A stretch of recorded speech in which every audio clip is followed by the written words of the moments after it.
After a stumble in the Southern Derby against the Charleston Battery, Jim McGinnis and the Charlotte Independents return home to the Sportsplex at Matthews in search of their first win of the 2019 season as they play host to New York Red Bulls 2, who of course have been to 3 straight Eastern Conference Finals in the USL Cup postseason. Tyler Terran's joined by none other than the main man, ex-German pro Devin Kerr. Thank you so much for taking time out of your Saturday evening to enjoy the beautiful game, and boy, do we have a good one for you here tonight in North Carolina.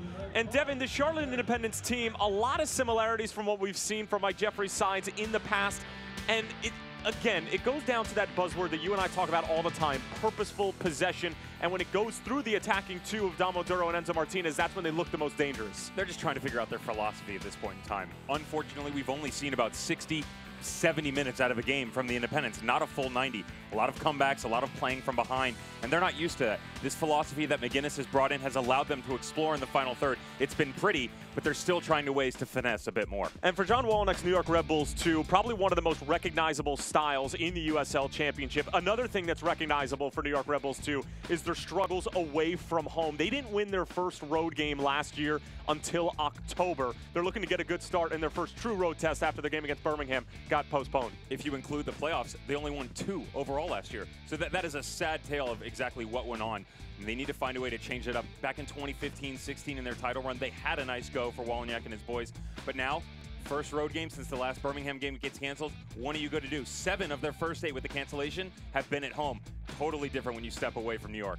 Tom Barlow and New York Red Bulls 2, always an offensive juggernaut, but always seem to struggle away from home. The Charlotte Independents in Jim McGinnis era is looking for their first win of 2019. It's all coming your way next.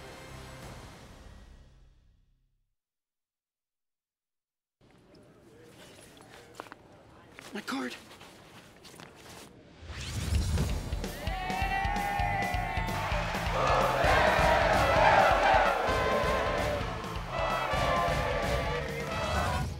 Misplace your debit card? Turn it off with your app. Excuse me, my card, This one's gotta be yours, right? Yes. And turn it on when you find it.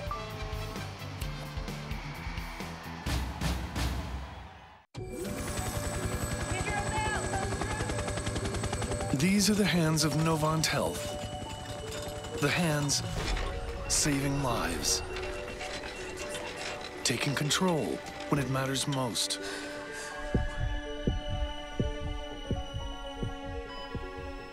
These are the hands advancing care. They're skillful, precise, and compassionate. It's gonna be okay from here. They're the hands giving you strength. Those same hands delivering specialized care also take the time to hold yours. And they'll be waving goodbye as you walk out of our doors and back to your life. These are the hands of Novant Health, the hands making healthcare remarkable.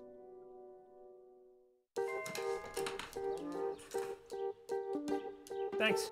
It's like a smart thing. What's the weather? Sunny. Perfect chicken eating weather. How'd you get in here? It's time for chicken. What's the traffic like? Rerouting you to chicken. Okay. Hey, Calzo, order pizza. Ordering chicken. No, pizza. Chicken. Okay, chicken it is. Chick-fil-A nuggets make dinner delightful. Now that's smart. New York Red Bulls 2 taking an unbeaten record thus far in 2019 to the Sportsplex at Matthews, as the Charlotte Independents still looking for their first W in the Jim McGinnis era. Again, Tyler Terran's joined by none other ex-German pro Devin Kerr. And we'll take a look at the starting 11s first for Jim McGinnis' side. Devin, there is a new addition in here in Nicky Jackson. He's going to be getting the start up top alongside Dominic Oduro, and it's going to be Enzo Martinez, who's still yet to score a goal since returning to Charlotte. More firepower for the boys in blue up top to play with, and again, all about that exploration and what can come to fruition in the final third. Keep an eye on number 5, Steven Tico. Aaron Monhurt, he steps in, make his home alongside Hugh Roberts. Backline needs to be very composed against a talented squad like Red Bull 2. How about the top 3? I mean, those are some massive names. Marcus Epps, Thomas Barlow, and new signee, Red Bull, who's playing with the Baby Bulls tonight. Jorgensen. That's going to be really interesting to see what those three can do. And again, it's not even necessarily three. It's more like a front six, the way that this team attacks. And can Charlotte withstand the pressure that John Wolinak's squad throws at them? Tom Barlow already with 3 goals this season to his name. Marcus Epps, of course, coming over from the Philadelphia Union Bethlehem Steel organization, as he has been a proven entity at both the Major League Soccer and USL Championship level. Charlotte Independence in their all blue, New York Red Bulls 2 in their all red.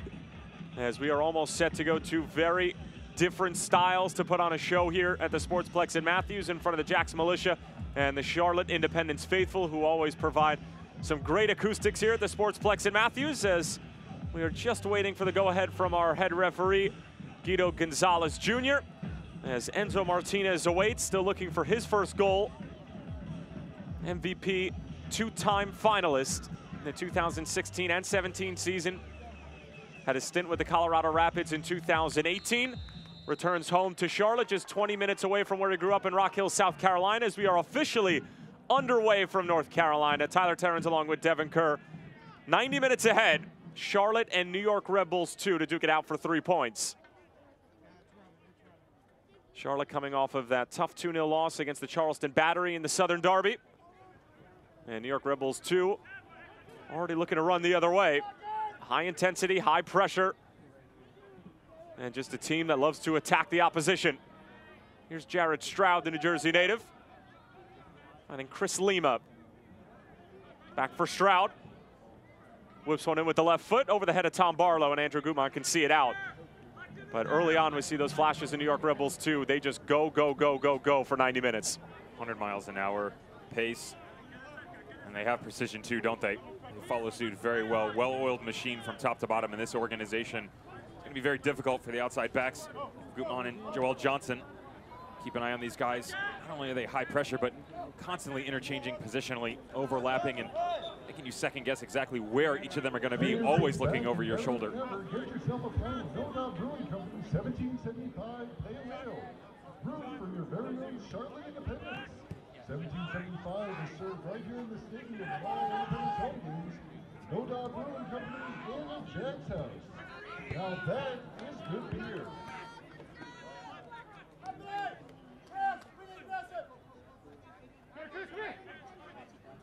Andrew Gutman on loan from Celtic over in Scotland, looking for an option.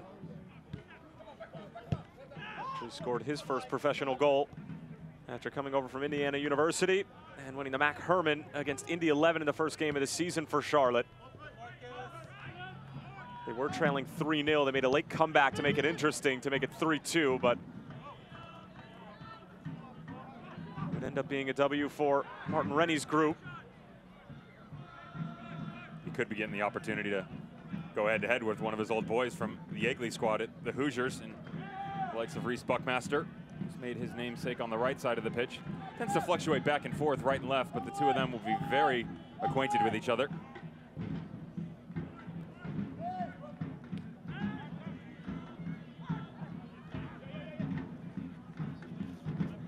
And Sally into the channel for Gutman. Trying to keep it in play, and here comes Jordan Scarlett.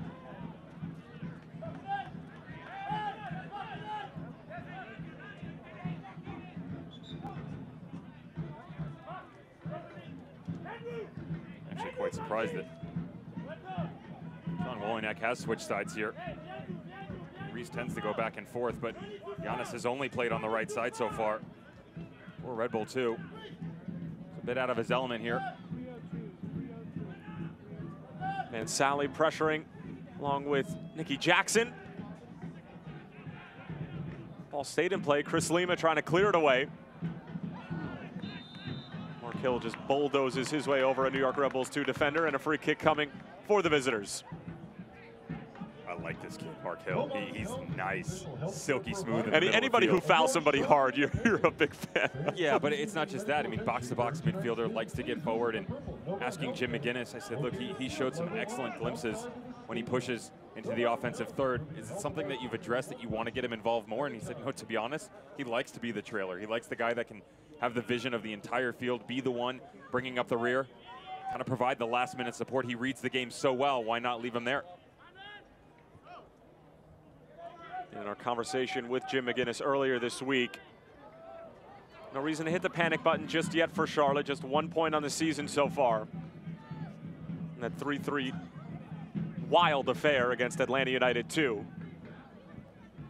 And just saying it is a process. A lot of new philosophies being implemented under the new head coach as Marcus Epps finding Jorgensen. Great sliding challenge at the back. Could be on here for Stroud, and Brandon Miller with a terrific kick save.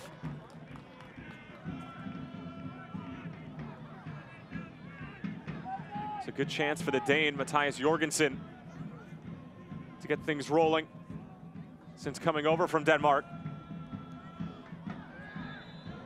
And there's the foul on Buckmaster, a Hoosier product, fouling Dominic Oduro. Sweet little move by Jorgensen coming across here, but I have to expect him to release it a bit earlier. It just made its way back around. Good recovery by Jared Stroud to follow up, and Brandon Miller, quality save. Not the form that we saw back in 2015 with the Rochester Rhinos, Bob Lilly product. They're trying to find a way to get him back to that, goalkeeper of the year, rookie of the year. Looked great, but it's been very touch and go, and he's very inconsistent. It's difficult for him to consistently put up those numbers that we saw. You see him leak a lot of goals. You see him leak a lot of goals, but how much of that has to do with the fact that you're playing under Bob Lilly and you're playing for arguably the best defensive club in the league, and you're just seeing minimal shots as Enzo Martinez finding Mansally. Gutman getting forward, Mansally going for the curler, but Evan Loro can see it over the bar. Yeah, you're spot on. I mean, who hasn't played for Lilly and been in the running for something like that? And won a Golden Glove. Yeah. Tomas Romero did it Gomez, excuse me, did it back to back. Back to back? Back to back, correct, yeah.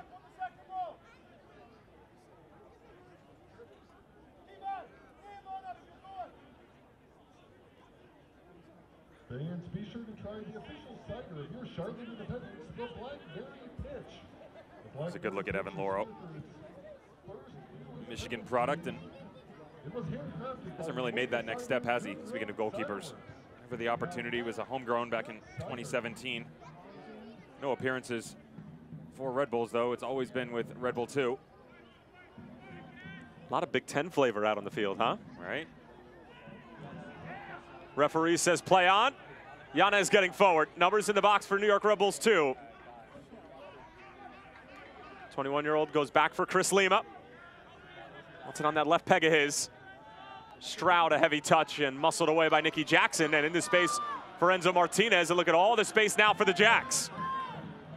Martinez slides it through. Damo Oduro will be able to get there. He puts it across looking for Jackson, and Laura will be able to recover. Looked like a menacing counterattack from the Charlotte Independents, but it was actually a great late challenge coming in. Much better progression by Jim McGinnis's boys. Can really see the addition of speed by Nicky Jackson and the ability for Oduro to slide out on that right-hand side. Conversation you and I were having before game, Tyler, saying, you think Jackson's going to play in the 9 and Dom will push out? I said, listen, great ball through. Enzo Martinez could be in on goal. And the offside flag is up. That's suspect. That's not even suspect. That might just be wrong. I can't even explain how simple this looked.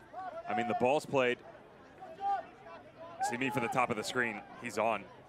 Sean Nealis keeps him on, and Enzo gets in behind. But that's the other look. It's not just Enzo chasing, and so Nicky Jackson goes up top. Oduro rotates out to the right side, but it still gives them the ability to interchange because Jackson's played out on the right as well for the Rapids and last year with Colorado Springs. And it's all about, can we find a way to include Martinez in all of that? They haven't been able to do that. There's a disconnect on the defensive side of things. And doing the simple stuff, you work hard and you're so efficient in the first half, and then when you start to push over the final third, you can't release the ball, just as we see with Gutman running down the left flank. Here's Barlow now. Clips one in. It's actually a great ball. And a big block in front. I believe it was Hugh Roberts who got to it.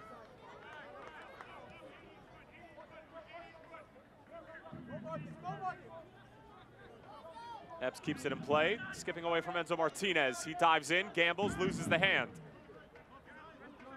Yanez in for Epps. And it's good defending from Gutman.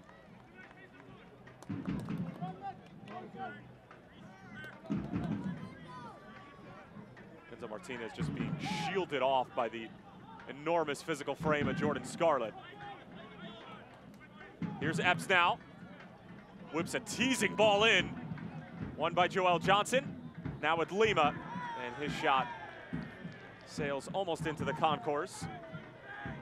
Good pace to the game in the opening 9 minutes. Not bad. Teams trying to figure each other out. Tactically, what's going to be going on. You can see the midfield rotating, as they always do for Red Bull 2. Love the step by center back Jordan Scarlett just there to hold him off, and then Kofi to go the other direction. You can see him sitting a bit deeper, to be honest, than normal, and Lima stepping up. Lima tends to be the one who holds down the fort.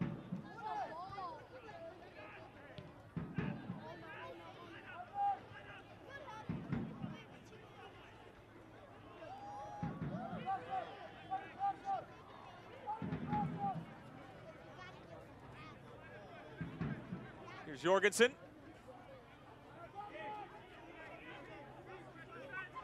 Jared Stroud now gets all the way through. Tico did not handle it cleanly. Epps will bring it down. Gutman giving him some problems. And Gutman just ushers him out of play.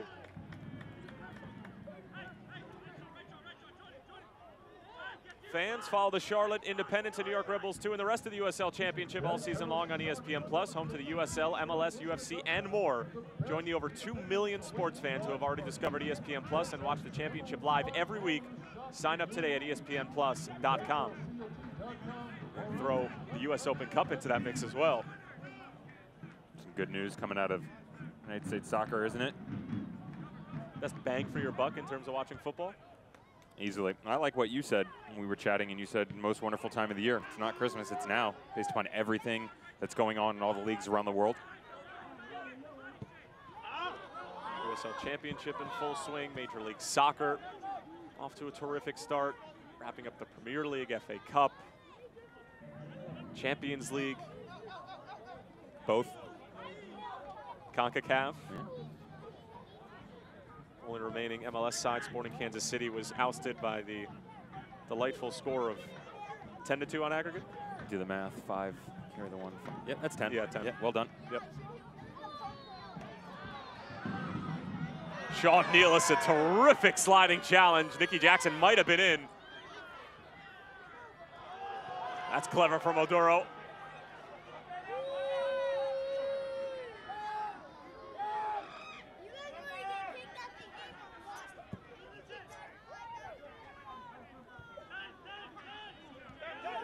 Probably the best start we've seen from Charlotte. Well, that's been their problem, hasn't it? And Jim McGinnis didn't necessarily think it was a glaring issue, but just more so of the overarching picture. New players still coming in, new philosophies. Everybody's got a lot more running to do with the new system that they have in place. Didn't necessarily think that it was sort of a recurring pattern that he needed to address. That's the biggest issue, is you're changing the style of play from back to front. They're going with different paces, and he said it's difficult for our boys. We're asking them to do a lot, and we don't have a lot of personnel to back it up. So not only just the 90 minutes when you go out and see a game, the fans have to remember all the training that goes on midweek. Tactically, all the work that they put in, and mentally it takes a toll on you as well. But finally, they're starting to get new signees coming in. People are getting healthy. Starting to make some headway. Remember, let's remove the 13 minutes that have been played in this game. They've played 4 matches. They've only led for 1 minute. So when you play behind for 359 minutes, that'll do something to your psyche. That's quick math for you. See what I did? Yeah.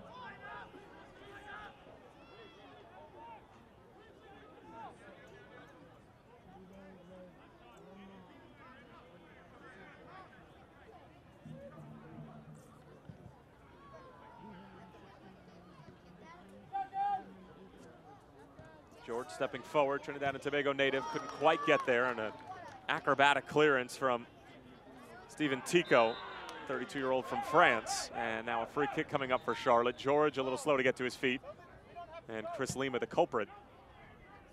And who could forget Chris Lima's blunder in the Eastern Conference Final against Louisville City FC.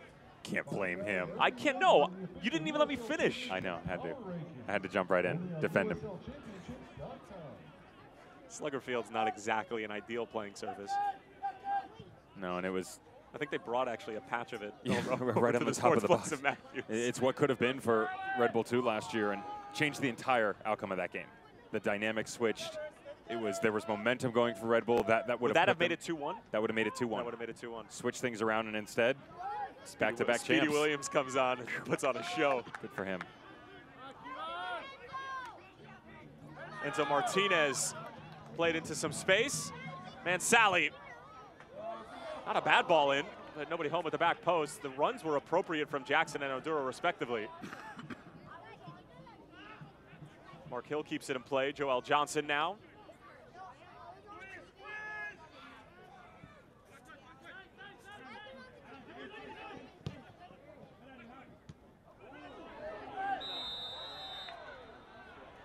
And the offside flag is up on Nicky Jackson.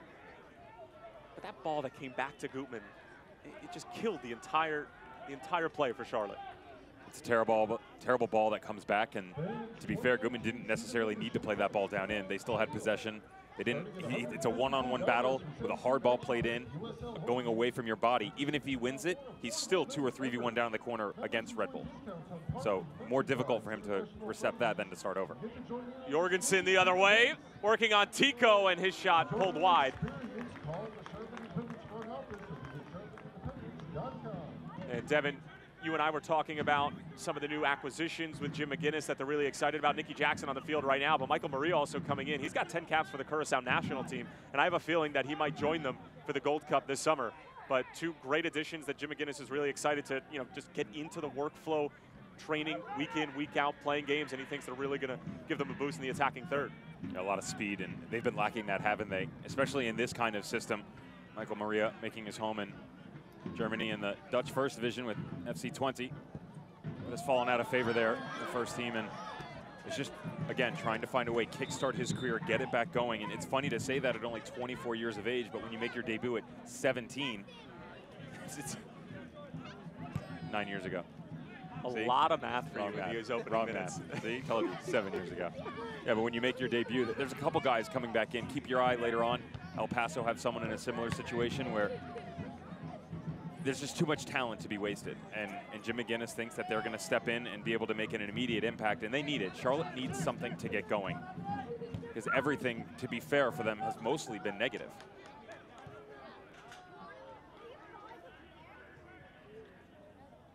Buckmaster plays one in the space for Stroud.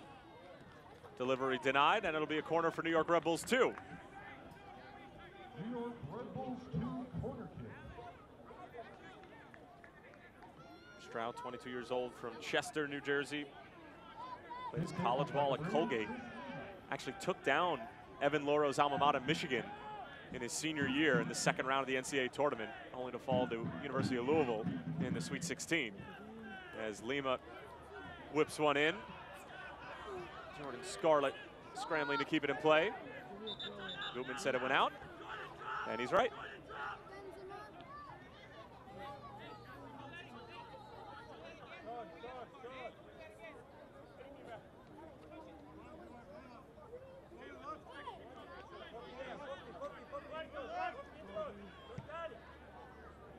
Well done from Enzo Martinez to switch the point of attack and relieve the pressure,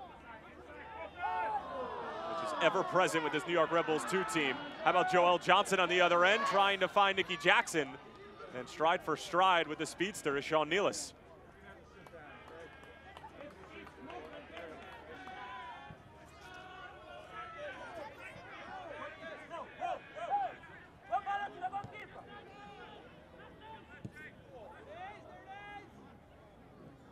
George gets a very important touch to it. Red Bulls 2 would have had a lot of numbers going the other way.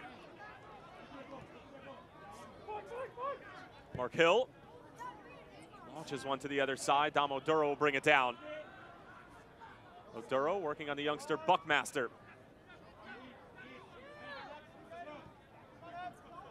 Hill for Gutman. And Sally couldn't squeeze it through, but he gets it right back.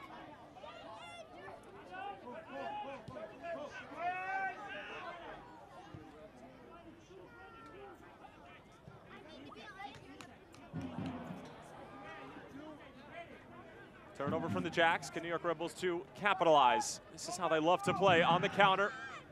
The opposition gives the ball away and is exposed. Stroud trying to find Marcus Epps, but well read by Hugh Roberts and Tico, who have done a good job so far in dealing with the constant onslaught of these three terrific strikers from New York Rebels 2, and Epps, Barlow, and Jorgensen. Enzo Martinez trying to stay on his feet, makes Lima fall. He falls himself. And then he's pushed over from behind by the big center back, Sean Nealis from Hofstra. And a decent set piece opportunity now for the Independents. Jury's still out on Sean Nealis. You and I discussing him as whether or not the talent and consistency is there out of him. There's a good look at it, just taking him down in the wrong spot. Good chance for Martinez to have a go. Mark Hill favors himself as well. How about the Red Bull 2 on the left side? Jared Stroud kind of tucking in as an outside mid and also getting forward with the front two of Barlow and Jorgensen.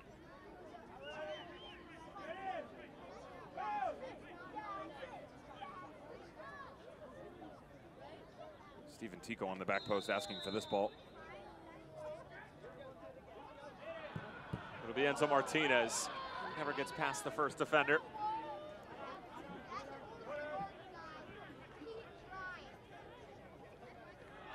Great little 1-2 between Hill and Martinez. First time delivery handled by Nealis.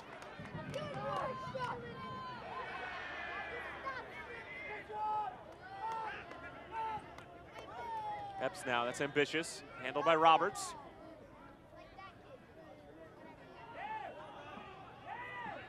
Referee not interested in the handball. Go quick here, Charlotte. Plenty of room to play. Gutman, back for Mansally. And Jean-Christophe Kofi. Little how do you do, and it'll remain with Charlotte. You notice the hesitation, though. They hold for 1 second, and then that ball in allows the Baby Bulls to track back and regain their shape.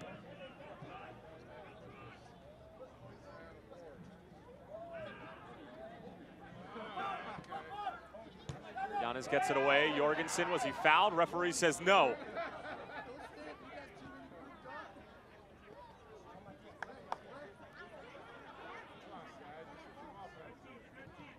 Hill trying to go back for Orduro.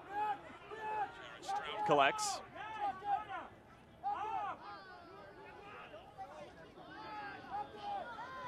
Stroud calm for Barlow. It's intended for Jorgensen, but he was peeling away, and up steps Tico.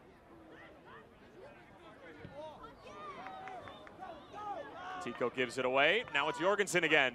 Barlow. Tom Barlow trying to put it on frame, and it just skips wide. Those are not the types of situations that Charlotte want to find themselves in all too often.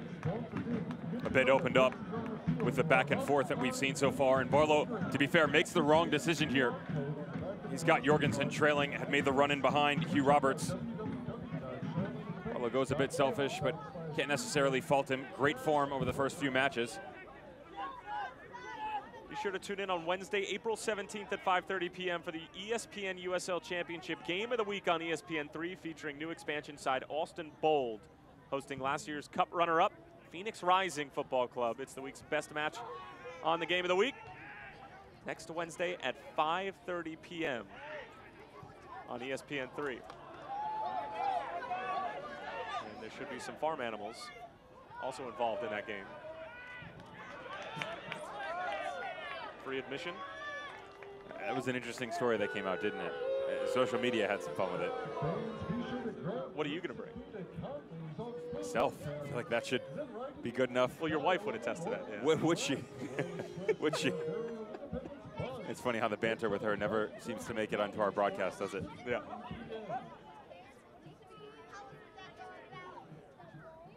There's a good look early on. Charlotte down in the corner. Quality tackle, isn't it? Great work back. Mark Hill took a shot. Gutman is just going to get rid of it. Hill again. Enzo Martinez, that's not a bad idea. Jordan Scarlett fended him off beautifully. And then Jackson commits the foul.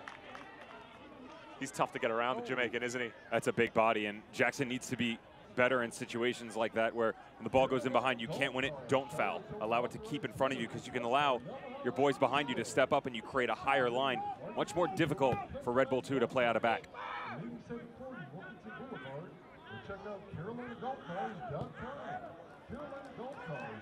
Mark Hill with a really clean switch to Joel Johnson. Spaniard for Oduro. Not a bad idea, Nealis. That's really well done. More pressure from Charlotte. They have been on the front foot as of late. Gutman, great ball in, and it's Jackson! Oh, that is a lovely goal from the Jacks. Nicky Jackson is first in his Charlotte Independence uniform. Beautifully set up by Andrew Gutman, and it's 1-0 here at the Sportsplex at Matthews. The best that we've seen the boys in blue play to the start of a game and just carry that momentum so far. Excellent buildup by Charlotte coming out of the back. It all started with the outside back, Andrew Gutman, who then gets in the overlapping run, ball down into the channel. And as this is played to the back post, Nicky Jackson just introduces himself to the Jacks faithful. Welcome to Charlotte, Nicky Jackson.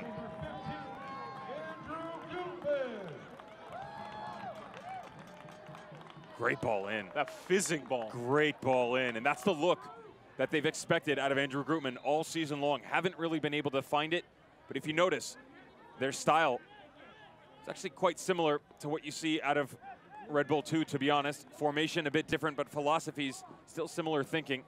John Wolyniak told us that the biggest difference he's seen out of his squad with Arma stepping in is buzzwords like deliberate. Nothing was more deliberate than what you just saw out of the Charlotte Independents. That is a really, really high-quality goal from the Charlotte Independents. I mean, the way that that was worked, the ball in from Gutman, Jackson in his debut. Still a lot of work to be done for Charlotte if they are going to hang on for their first win of 2019 and the first win under Jim McGinnis, but certainly a good sign for the manager in his first season as a head coach of any soccer team. He has been a head coach before of a Gaelic football club, but it's the first of the true soccer variety. Now, what sort of confidence does it bring with it? You haven't scored first all season, and it's the earliest goal. The earliest goal they had scored before this, 73rd minute of a match. So to give you an idea, you get out on the front foot early. Now, Red Bull 2 have to chase the game a bit. It allows you as the Independents to make them play on your own terms.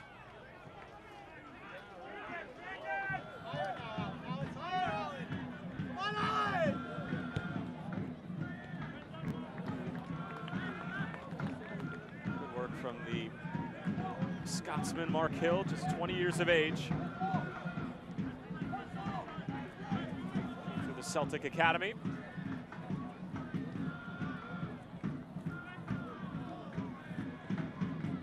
Gutman is playing at a very high level right now. Jackson stripped by Kofi. Here's Yanez. Stroud. Lima has it on that left peg, goes for the curler, and Brandon Miller got a really impressive touch to that. He's been very sharp in the opening 27.5 minutes. This is in. This is upper 90, picked out perfectly by Christopher Lima. Just puts this on his left peg, bit of swerve, bit of pace. Thank you. Little touch over the bar. Might have been just underneath that upper V. Well done by Brandon Miller. Slide over, just be safe, live another day. His positioning was good on that because he really didn't have to make a high-flying, highlight reel type of save, but it was still impressive. New York Red Bulls 2 will go all the way back. Rarely will a John Wolyniak side get shut out, regardless of whether it's at home or the road. They're going to give up goals, but they're also going to score, and I think Jim McGinnis knows that.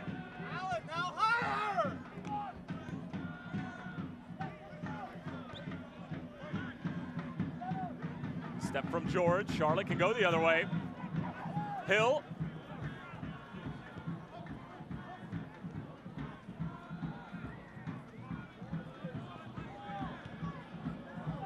There he goes, there. Marcus Epps. Jorgensen. Wow, this is beautiful football for New York Red Bulls too. Stroud, Barlow. Play died down a bit. Still with the visitors. Marcus Epps. Yanez coming around the bend. Epps on his left peg, blocked in front by Tico. Not the first time he's done that tonight. And a corner kick coming up for the visitors.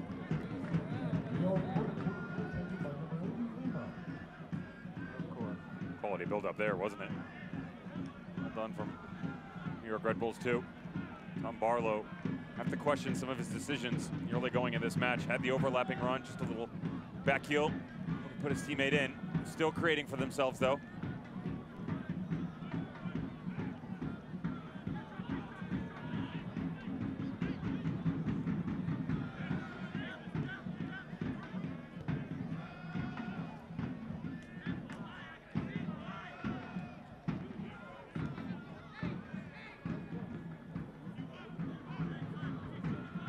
Epps.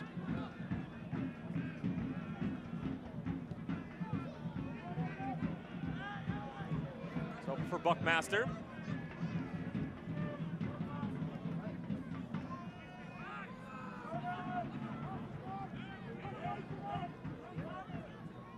Barlow teed it up. A good sliding challenge from the Trinidad and Tobago native, Kevon George. Great turn from Barlow again. Showing a lot of teeth here. Barlow all the way through, and Brandon Miller with another outstanding save. Tom Barlow just waltzed his way down Main Street, and Miller makes another outstanding stop. Think you heard us talking? Save after save from the former Rhino, showing that he still has that form left in him. Well done by Brandon Miller, and it's not just the saves that he's making. He's in the right spot. He's doing everything appropriately. The shift is there. Doesn't have to get both hands on the ball every single time. Better safe than sorry. Good stuff from the goalkeeper.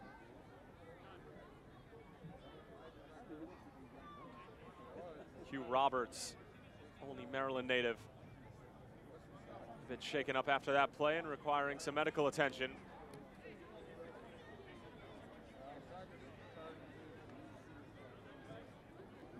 Hugh, one of the better athletes in the USL Championship. Played his college ball at George Mason, also received a couple of scholarship offers on the hardwood, as he was a terrific basketball player and black belt. Really? Keep an eye on the mismatch though. They sent him off. Haven't allowed him back on yet. Now he gets waved back on after Charlotte deal with the corner appropriately. Enzo Martinez. Wow, that's really delectable stuff from Charlotte. Mansally. A slip from Yanez, and plenty of room for Charlotte going the other way. It's a bit too far out in front of Gutman. This is where he got his assist to Nicky Jackson. Whips in another good ball. Devin, you weren't all too pleased with that counter from Charlotte. It just goes back to some of the decision-making we've seen so far, where split second, a bit quicker, and they're in. Now the ball still gets down into the corner, and Gutman's able to loft something in, but at that point in time, you've wasted a second and a half. Mansally didn't release it as well. Exactly. Mansally does not release it early on, and it just allows them to gain that structure back on the defensive side of things. Epps, a great ball in, and it's finished off by New York Red Bulls 2. Tom Barlow's been knocking on the door, and he finally busts it down. How about the ball in from Epps? The finish from Barlow with Miller off of his line. And New York Red Bulls 2 answer on the road here at the Sportsplex at Matthews. Both of these back lines being stretched very thin. Lovely ball in. Where's the center back play? No one steps in on the ball played in. Hugh Roberts gets beat by Barlow on the back post run. Roberts asking a bit on the back end for a foul, but it's just a good job by Barlow to time everything appropriately and knock it in the back of the net. Tom Barlow, his 4th goal of the season.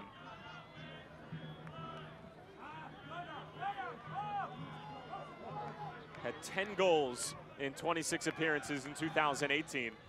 My question is what was Brandon Miller doing? After everything he's done right, he got it very wrong. Just lost in translation a bit. Didn't know if he should stay or go. Either way, made the wrong decision.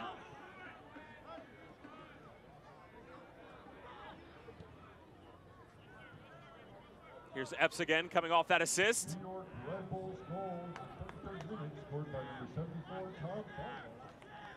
Who's up, who's down, where does your club sit? Find out every Monday in the official USL Championship Power Rankings only on USLChampionship.com.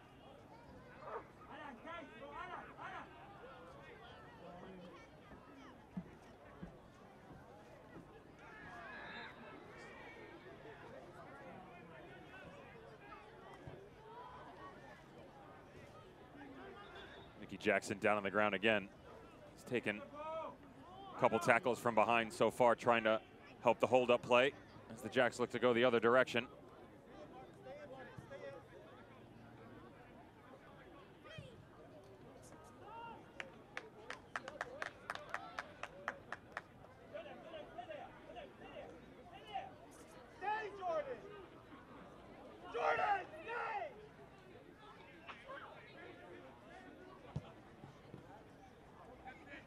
Well done, great touch. Oh, unlucky by Barlow. Little overstep and flick around the backside of Tico.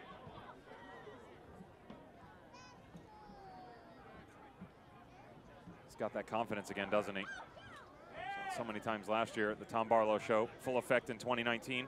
Here's Jared Stroud finding Barlow in the middle, and Barlow tucks another one away. Set up by Stroud. 5th of the season now for Barlow, and that's 2 goals in a matter of moments. And just like that, New York Red Bulls 2 flipped its game on its head. The Jacks came out early, got their first goal of the night in the 25th minute. Red Bulls 2 said not so fast. Tom Barlow taking over, lovely build-up play. Everything that you could want from the back going forward. Good switch of play coming over to the left, down to the byline, and just tucked back in. And the trailing run is right where you want to be as an attacker. But once again, we saw it from Brandon Miller before, this time from the back line, where they just that's where your 6 or center back has to step up and make a challenge. Instead, they give him miles of space. Barlow makes him pay. He makes it look effortless. That finish is class with your instep with the ball coming from the other side into the far corner. Brandon Miller, nothing he could do about it. Coming one way, redirecting to the back post. It's very difficult to do and get enough power to do it as well. Well, we talked about Hoosiers, we talked about Wolverines, and Tom Barlow, a Badger, stealing the show.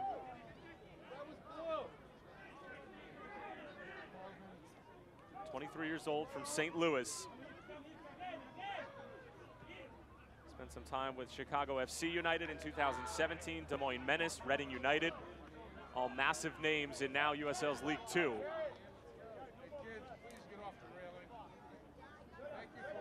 And he's got half of his goal total from 2018 through the first 4 games. Not even 4.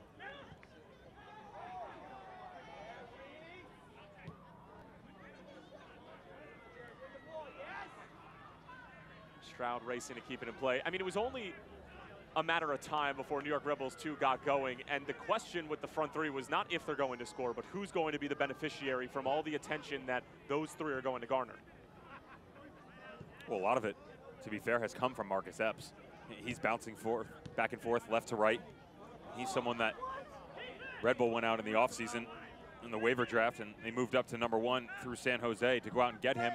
Said, look, we had his eye set on him back when he was coming out of USF. They wanted to draft him, couldn't get their hands on him. Made his way over to Philadelphia and just, never really truly worked out there in that system.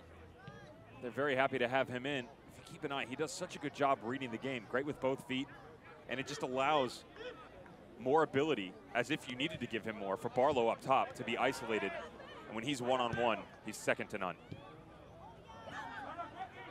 Jorgensen laying it off for Barlow. It's an interesting challenge for Mansally, and the assistant referee, along with Guido Gonzalez Jr. now, is just going to have a word with the Gambian. Little kid in the background. Send him off.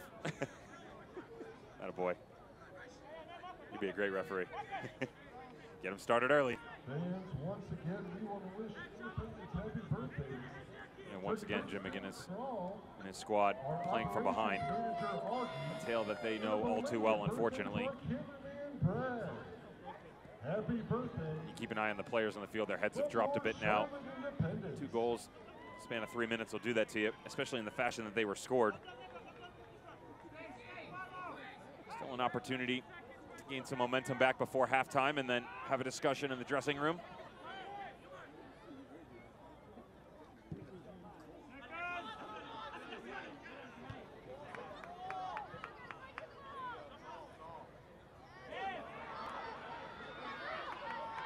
Oduro, now Enzo Martinez trying to get it back for Dominic Oduro, but taken away right at the last moment.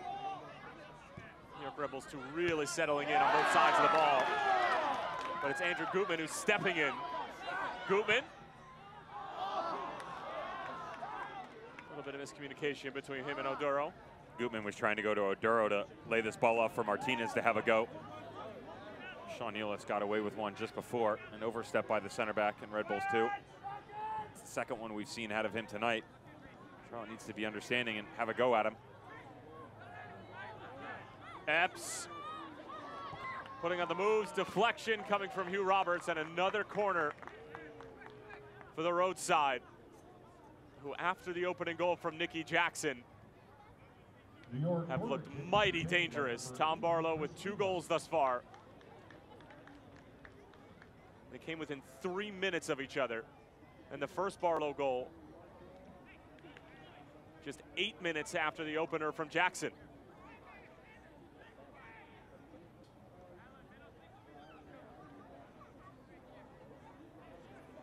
It'll be an outswinger from Lima. Won by Enzo Martinez. Back out for Buckmaster. Now it's Lima again. Runs recycled, and we'll do it one more time.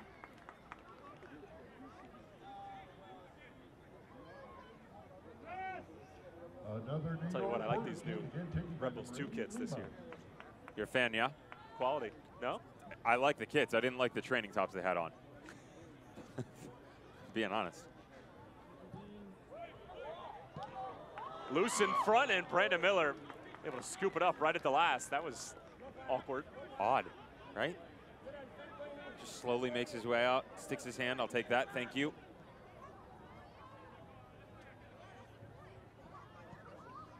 Told you I'm still a fan in the Eastern Conference of the gray and black Pittsburgh Riverhounds top. Yeah, I remember when those came out. Yeah. Second alternate, they're nice. And an announcer's nightmare, although beautiful kits, are the Tampa Bay Rowdies neons. Can't see a number. They're amazing, but you can't see anybody. As much as I'd love to call a Tampa Bay Rowdies game at this point, I don't. Yeah, it's hard. They're right up there with Celtics uniforms. Drew Felios, the voice of the Tampa Bay Rowdies, a true warrior. They've got Louisville tonight, huh? Big game for both of them. Make a home statement at Al Lang. John Hackworth and his boys on the road, struggling with the injury bug. And they just signed a, he was 17 years old, 18 years old the other day.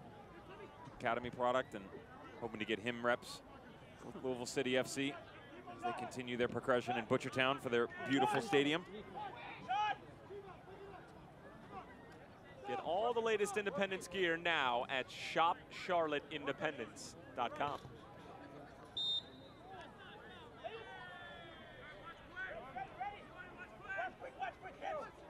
Tampa Bay trying to turn Al Lang back into the fortress that it was in 2017. And a lot of people pegged Tampa Bay to at least get to the Eastern Conference Final, but they were tripped up by who else? New York Rebels too. They're one of those teams that just a glimmer of hope. They always find their way into it, don't they? Long ball over the top for Joel Johnson. Service, Nealis does not handle it all that well, but somehow gets over everybody. That's about the 4th or 5th time we've seen Giannis slip, and it almost cost his team. Giannis slips. Nealis has been exposed. I'm telling you, I would run right at that kid. And we referenced it already. What's he gonna be? He has definitely not been the purest in the opening 45 minutes. But he has shown some good glimpses, and John Wolenek said that he's a guy that just sort of grasps the defensive concepts that they preach at New York Rebels too, which are very specific, very early on. And he actually made an appearance with New York Rebels of Major League Soccer in CONCACAF Champions League. They were playing Dominican Republic side Atletico Pantoja in the round of 16. Dom Oduro now. Just a few minutes until halftime. Hospital ball. Johnson and Stroud go to ground. Gutman. Good footwork here. Trying to find Enzo Martinez, and that was a tweener ball, because if it was a foot to the left or right, Jackson or Martinez would have been in. Gets picked up. But another look that the Independents are showing you. Almost immediately as an outside back, when that ball starts to make its way back around, you come and hug the touchline, wait for the ball to cycle back around. Gutman's smart. He recognized the space in front of him, because Mancelli had already gone out there and pulled the defensive unit apart, so he just waited for it. He took a step in front. Gave him a couple options in front. Couldn't execute. Again, I like what I've seen offensively from the Independents. They just need to lock it up on the defensive side of things.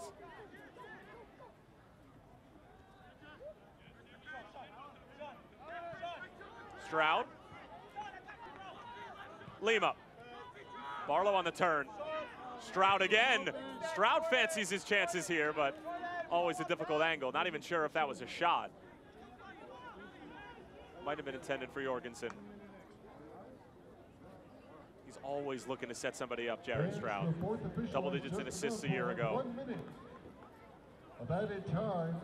A minimum of Has 1 an assist minute on the of second added Barlow time. goal tonight. Enzo Martinez trying to go straight through Reese Buckmaster. Here's Jackson, already on a goal tonight. Mancelli. And it's just wide.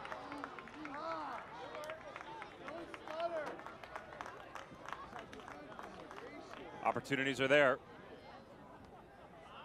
Looking better. Charlotte Independents just taking a page out of Red Bull 2 book there. New York Red Bulls are so clinical going forward, and once they get into the final third, and Charlotte just hasn't been that over the course of their first 4 games, have they? Good chance for them tonight with the way that this Woolagnac squad is composed to open things up a bit, give themselves some confidence boosters. And that's going to do it for the first half. 3 goals in the first 45 minutes. The opener came from Nicky Jackson in his Charlotte Independence debut. And then Tom Barlow, 2 goals in a matter of 3 minutes, totally changes the momentum of this game. And now all of that momentum sits with John Wolanek's side as we head into the dressing room for halftime. Devin Kerr, your thoughts?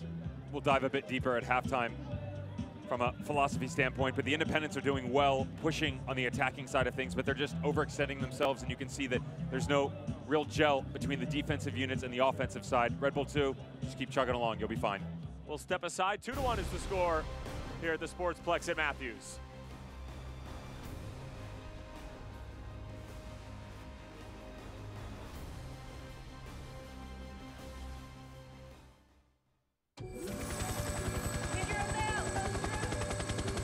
These are the hands of Novant Health. The hands saving lives. Taking control when it matters most.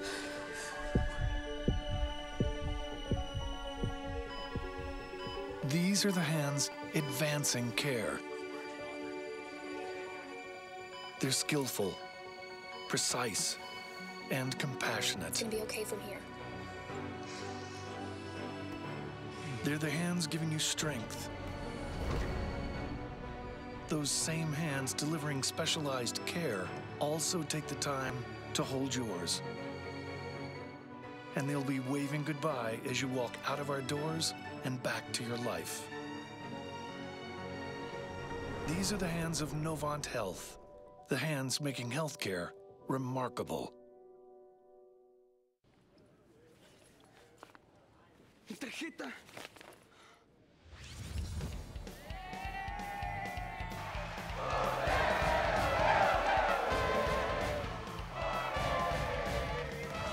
¿No encuentras tu tarjeta de débito? Desactívala con tu app.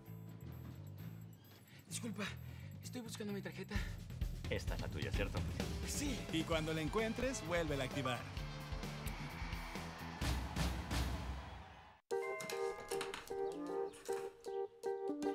Thanks. It's like a smart thing. What's the weather? Sunny. Perfect chicken eating weather. How'd you get in here? It's time for chicken. What's the traffic like? Rerouting you to chicken. Okay. Hey, Calzo, order pizza. Ordering chicken. No, pizza. Chicken.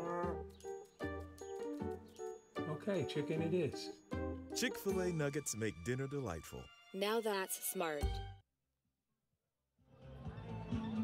Big intermission here in Matthews, North Carolina. The home side got off to a terrific start. Nikki Jackson linking up with Andrew Gutman for a beautiful goal, but then Tom Barlow doing Tom Barlow things here at the Sportsplex at Matthews. Tyler Terrence along with Devin Kerr as these two sides will chat about the next 45 minutes ahead. We will take a look at the week that was and specifically some individuals who had a particularly strong week. Seba Guenzati just continues to have a fantastic start for Neil Collins and the Tampa Bay Rowdies. Daniel Rios and Nashville SC starting to put things together. Fernandez from Tampa Bay on here as well. Fink, Benjamin Ofemu. And how about Tambakis, the keeper from North Carolina FC? Devin, what do you like up here? Ofemu got the game-tying goal in the Swope Park Rangers game in their 4-3 victory, but nothing has been greater than Santi Moar and the performance that he's put on in the opening start for expansion club New Mexico United. They've been spectacular, and they've gotten away from the leading and letting teams come back in. They were able to go to HEB and get out of there with a draw, but still, they've got their hands full tonight. 9:30, the Lab, Isotopes Park, taking on Real Monarchs. Should be a good one. The Lab. I love it. Absolutely love it. We'll step aside yet again, and we will take a look at the USL Championship week number 5 as a whole, and week number 2 from USL's League One.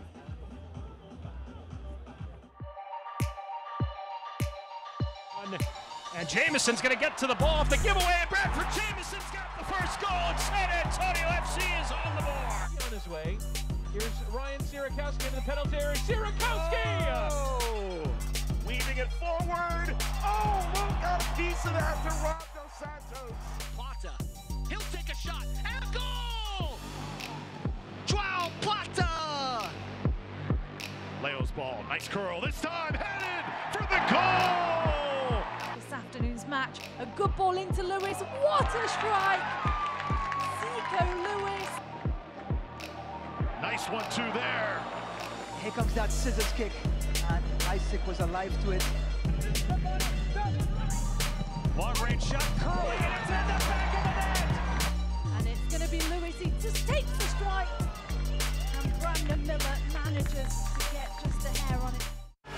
Austin Cole strikes first. Good ball in. John Dobby Hepburn. He's going to give it a crack, deflected away by Huntley lets it fly, and Watt punches it away. And it is a goal.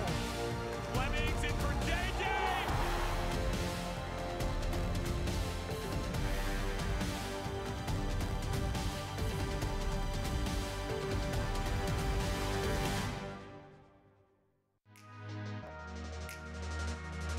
Here's Micheletto.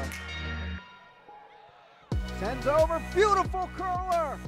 Marco Micheletto. To the right side of the box. Robinson cuts back, looking for some help. Deflected there, chance in front of goal, stopped by Kirk. Full head of steam. Perusa trying to chip the goalie, and that's exactly what happened. Dennis. And that one off the crossbar, and Fitzgerald getting a piece of that. Here's an opportunity. Syed buries it for the Red Wolves. Advantage for the rest of this game. Endo going right at it, punched out by Herrera. Outstanding effort. Cox runs over it. Second chance, Vega there, back of the net. Near post, headed on into the back of the net.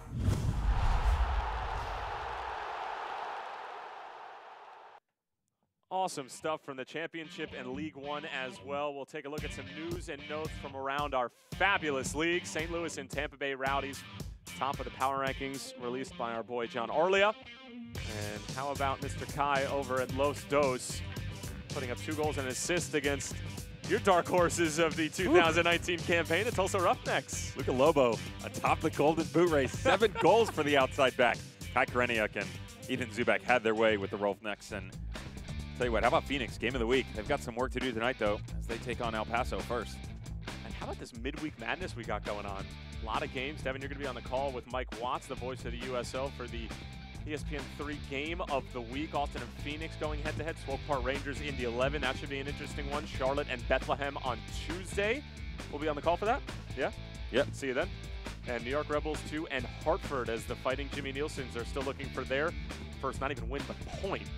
Look at some scores from around the league. Atlanta United 2 with a 1-0 lead over, excuse me, that was a finish. That was game of the week, wasn't it? Listen, a lot of games, a lot going on. Pittsburgh, halftime with Hartford 1-0. And Atlanta United 2, 0-0 with North Carolina FC. How about Ottawa with a 2-0 lead over Loudoun as that finishes up full time? And the Bethlehem Steel and Charleston, 21st minute, 0-0. That's a good one. Not a bad one. Tampa Bay Rowdies, 23rd minute, 1-0 lead over Louisville City FC. The richer get richer, and the to the victor goes the spoils. Louisville City is in trouble. Watch out. And moving right along here through the halftime show. Again, it is 2-1 in favor of New York Rebels 2 over the Charlotte Independents. And a look at our Wells Fargo standings. St. Louis, Tampa Bay, North Carolina, Charleston, and New York Rebels 2 all without a loss. Bit early for standings, but always going to take a look. I mean, this doesn't look crazy in terms of what the playoff picture might look like. It's just a matter of who's going to end up where. Yeah, the number 8 Atlanta United 2 is a surprise, especially considering what we saw last year. But some good stuff out of all these squads. St. Louis has an interesting one tonight versus Birmingham Legion. And how about Nashville? Memphis, that'll be a tasty, tasty. Well, when we come back, we'll have highlights and stats from the first 45 minutes and, of course, the conclusion of this one. Don't go anywhere. My card.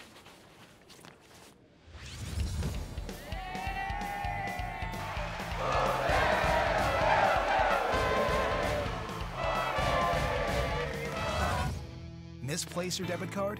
Turn it off with your app. Excuse me, my card. This one's gotta be yours, right? Yes. And turn it on when you find it.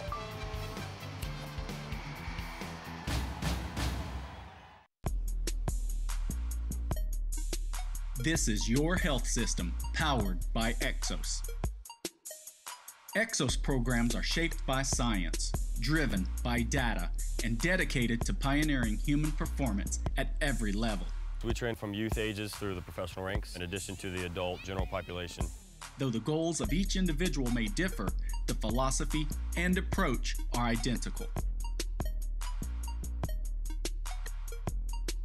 Mindset, nutrition, movement, and recovery. These are the pillars of Exos programs and the foundation on which all athletic improvement is built. They take you beyond the simplicity of the exercise and connect that to how it impacts your final performance. Exos got me back in shape. I'm feeling great, sleeping well, eating right, body's back where it needs to be. Rapids on 3, rapids on 3. 1, 2, 3, rapids!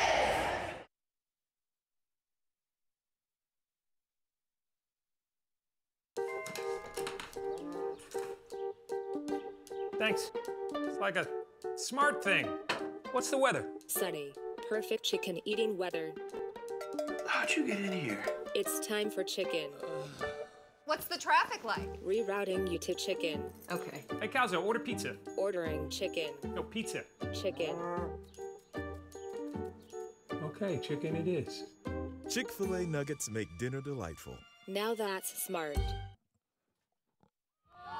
Almost ready for the second half here at the Sportsplex at Matthews. Again, I'm Tyler Terrington, sitting just about 3.5 centimeters from me is the ex-German pro Devin Kerr. We'll take a look at the first half that was here in North Carolina, and it certainly was an interesting one, Mr. Devin Kerr. First 15, 20 minutes, both teams looking dangerous, good open flow to the game, a lot of rhythm, but finished product wasn't there, but then we would get some goals. Open the smelling salts and the floodgates just went. It was crazy. Things really started to open up, and saw a back and forth at first, but then it got very clinical from both squads. You could see on the offensive third some really pretty things. This is the decision by Barlow to go to the back post. To be fair, probably the wrong one, as he had Jorgensen trailing. Love the build-up here by the Charlotte Independents. Everything you could want. Great triangular play. Gutman down into the corner. Nice ball into Jackson. Finish to the far post. First lead that they've had outside of the 1 minute versus ATL UTD2. And as Devin alluded to, their earliest goal of the season by what, 45 minutes, 50 minutes? 50 minutes. 50 minutes. Yep. Unbelievable start for Charlotte, but it was short-lived because then New York Rebels 2 would start to knock on the door, but not before Brandon Miller would make a couple of unbelievable saves to keep Charlotte in the game.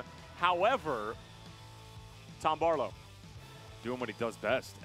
The one guy that you don't want to give space. And to be fair, Roberts doesn't do terrible things here. The problem is he's just watching the ball, and he doesn't understand the player coming on his back shoulder. He has to understand as a center back, you need to do a better job getting a body on Barlow. That wasn't the case. And then you don't step here. You're holding midfielder. Kevon George doesn't step up into it.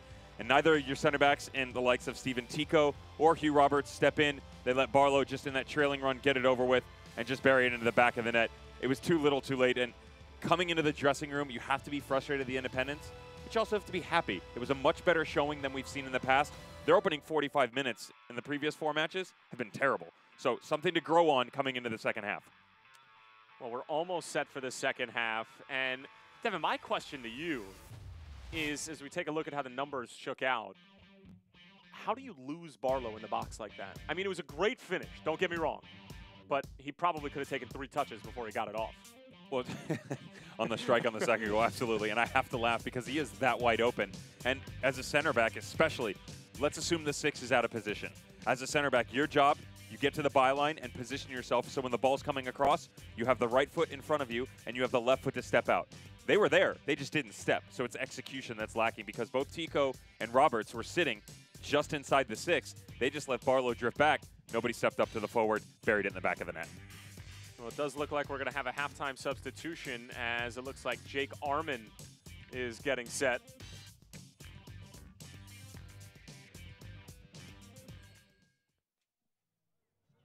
And New York Rebels 2 with a 2-1 lead. Dev, let's start with Charlotte. Best start of the season so far, but you still find yourselves down 2-1 against the New York Rebels 2 team that you've already proven you could score against. What's the message at halftime? They just need to figure out a way to follow suit on the offensive side of things defensively. So we've seen a lot of pace with them coming out of the back, much more direct, and it's been impressive. The problem is, it's actually similar to something you and I talked about with Phoenix Rising, where when they step forward, they're creating this massive gap in the middle of the field. So that Red Bull 2 are just sitting back. They're taking these thwarted attacks, and when they go the other direction, they have loads of space to play with in the middle of the field. That's where you see Kofi, Lima, and Epps starting to explore. Marcus Epps has had a field day, being able to go anywhere that he wants. But all that is again, communication. When you step, the whole unit has to step. 3, 4, 5, you guys can't just go. So when Red Bull 2 start to come the other way, your line is already at half field. That's not the case. They're too slow coming out of the back, and it's allowing John Wolinek's boys to do what they've done. And on the other side for John Wolynek and New York Rebels 2, Charlotte have shown some quality. There's no doubt about that, and they've shown that they can score. But if you're New York Rebels 2, is there anything glaring that you might be picking the boys apart for in the locker room? Not glaring. The one individual for me was Sean Nealis. Didn't think he showed us the best first half. But like you said, the potential for greatness is there. And, you know, can they nurture that and continue to push it? Giannis slipped a few times on the right-hand side, but that's just the pitch. Otherwise, it's been pretty decent. They're a transitional team, and they do a good job getting back. I love what I've seen on the left side from Jared Stroud and his ability to tuck as a 4th midfielder, but then also explode going forward to get up high with Tom Barlow and Matthias Jorgensen. And now, most assuredly, with them bringing on Jake Arman on the left side, he'll probably step over there. Mansali will go off, and I was actually quite surprised Arman didn't start the game. He's been pretty consistent over their first few matches. Surprised Jake Arman didn't start the game. Surprised Alex Martinez didn't start the game. And once again, Jorge Herrera. Mark my words, in the Jim McGinnis era, this will be the end of Jorge Herrera. I'm saying it right now, and here's why. He talks about speed and progression. That is not something that necessarily suits Jorge Herrera's game. He is a marksman in the final third. He's good in the air, and obviously we've seen what he can do from set pieces. But he started week 1. His minutes have dwindled as a substitute in the subsequent 2 games. Didn't make the 23, and now he's on the bench again. He has been nursing a hamstring injury. However, McGinnis says that he's happy with him, but I can promise you this. If these guys continue on the Charlotte Independents to show us the progression we've seen from them, it will be bye-bye Jorge Herrera. Right today, right now. Today, April 13th? Yep. Hot take. Yep. That's what you're all about these days. Well, officially underway the second. Gives Twitter something to talk about. Make me feel bad about myself when I go home. They don't have enough to talk about with the game of the week and the farm animals at Austin Bolt. Did make a mistake earlier. That 5:30 time that I gave you wasn't exactly correct. In some time zone somewhere, it's 5:30 somewhere. You're Pacific time? 8:30. There you go. Eastern time. ESPN 3. Listen to Devin Kerr's surly voice.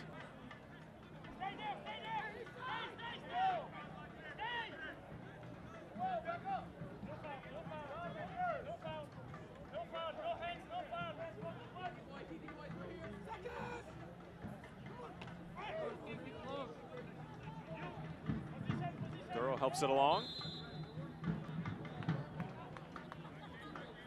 It'll come out the other way.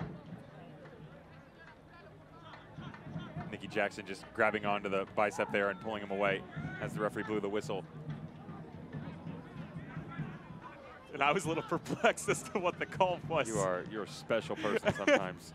And Devin Kerr grabs me on the arm and basically impersonates what Nicky Jackson does. Tyler Terrence tries to pick a fight. Well done there, sir. Touche. Game on. How about Enzo immediately moving a high line up? See if they continue that as Nicky Jackson steps into the middle of the field to help out on the defensive side of things.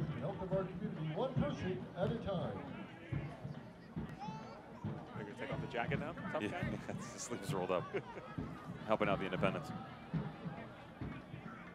Jordan Scarlett going back for Evan Loro.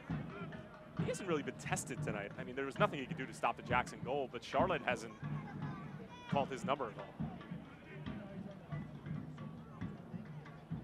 Barlow, that's a neat little touch and lots of work to do if you're Gutman. Trying to fend off Marcus Epps, plenty of power and pace. Epps lofts it in. Jared Stroud got a touch to it, but not nearly enough. And Miller able to scoop it up. How good is this ball by Marcus Epps? He is just taking this match over. How it doesn't end up in the back of that, I'll never know. Nice little dink to the back post. Jared Stroud. Standing foot, my friend. Just stick the peg out, put it in the back of the net. He's not expecting that to get through, though. No. Either Miller or Johnson are going to get a foot on it. Neither does. Missed opportunity. Nicky Jackson takes a knock.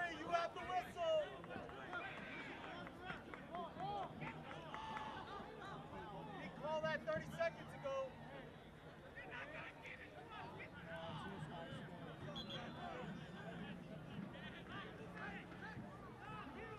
Nice little spot for Mark Hill to, I was going to say possibly throw something in and let one of the big boys go, as Roberts had made his way up already. And there's the communication aspect, just not on the same page. Your center back makes a 50-yard run to get in the middle of the box, and you play quickly. That's fine, but there's no reason you've overexposed yourself. If Red Bull 2 went quick there, you're in trouble. Jim McGinnis not happy with the call, as Charlotte were claiming that the New York Red Bulls 2 player who has in possession of the ball was on his way down already. And Jackson having a conversation with Guido Gonzalez. The message is to quite simply take a chill pill.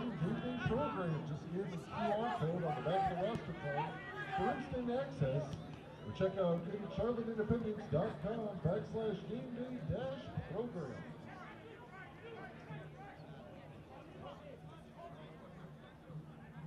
Lima.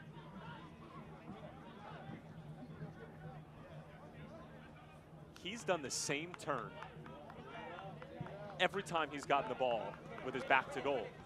Charlotte know it's coming. Can't really do anything to stop it. You just have to stay big and overextend yourself a bit. Play off the shoulder of the forward and not allow that. Again, just push him outside like Roberts did in the last one. George commits the foul. Marcus Epps not entirely happy about it. And as a result, George will get shown mustard here in the 51st minute.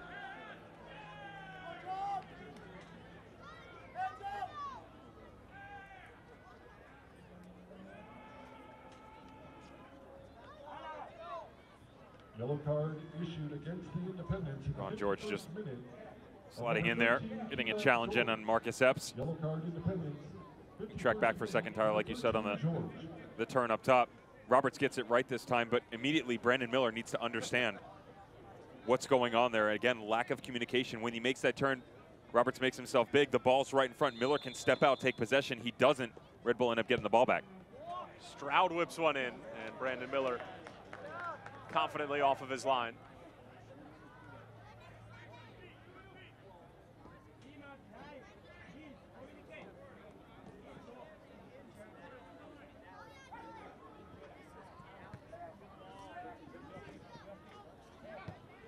The Red Bulls' 2 press tonight has been a bit tamed. It's not as frantic as we're used to seeing. And I think that is a byproduct of Chris Armas, who took over for New York Red Bulls in Major League Soccer. And I asked John Wolyniec what's been the biggest difference since the departure of Jesse Marsch, who's now the coach of Red Bull Leipzig, taking Tyler Adams with him. And he said there's not a ton that's different, just in terms of Jesse and Chris's people. But there's been a few buzzwords that he's picked up, and we asked him if he could share one. He said deliberate. Deliberate, yep, that was the big one. And it is showing when they're attacking, New York Red Bulls to look deliberate when they're attacking, when they're defending.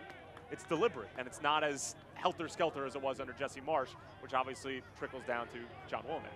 Respectfully helter-skelter, because there was an application there that caused frustration to a lot of teams. Chaos. Exactly. Very well said. And you can see much more of a switch being flipped this year, and the on and off. Here's Stroud threading the needle for Matthias Jorgensen. Jorgensen going for the curler, and Brandon Miller yet again denying New York Red Bulls 2. It's an outstretched paw from Miller.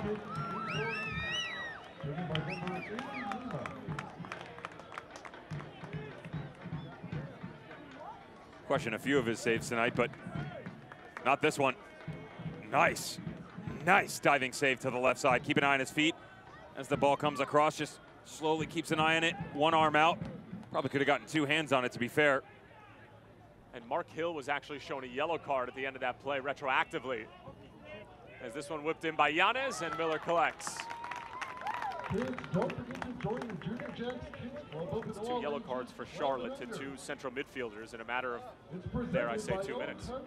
Nicky Jackson's just behind them as well, as he's caused some concern from the referee, especially here in the second half.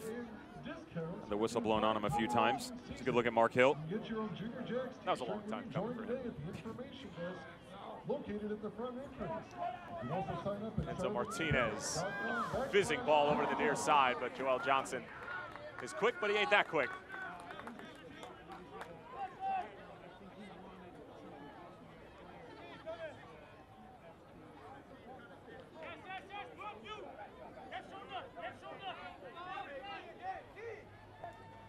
Well, I'll get it. Oops. Oh, Jim McGinnis won't He gets away with one here because it never comes across the line. Man, so Buckmaster is allowed to retake.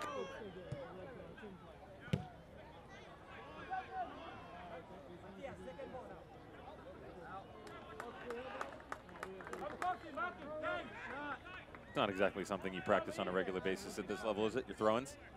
Although, did have an interesting conversation. I know you got to interview him, Austin Deleuze. I had a chat with him before one of his games, and I said, what's the biggest difference between what you've gotten this year and the likes of Dave Sarakin? He said, the guy stops for everything. Foul throwing, take it again, practice again.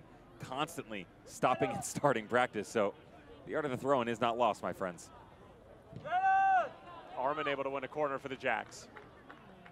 That used to drive me nuts. Coach stop practice every 30 seconds. Yeah, it can be frustrating, and it's no different than when you're in a game and you're just trying to get a bit of a flow going. A lot of times tactically you'll see that happen where it's every 5 seconds stop, start, especially when you're trying to play something specific to the match for the weekend. Here's Mark Hill on a Chick-fil-A corner kick for Charlotte. It gets all the way through, still loose. Bicycle kick attempt is parried away by Loro. An acrobatic attempt followed up by an acrobatic save. Brandon Miller and Evan Loro putting on clinics tonight. Nicky Jackson goes opposite across his body to the other post, and Evan Loro just backtrack, gets that big mid on it, pushes it over the bar. Well done.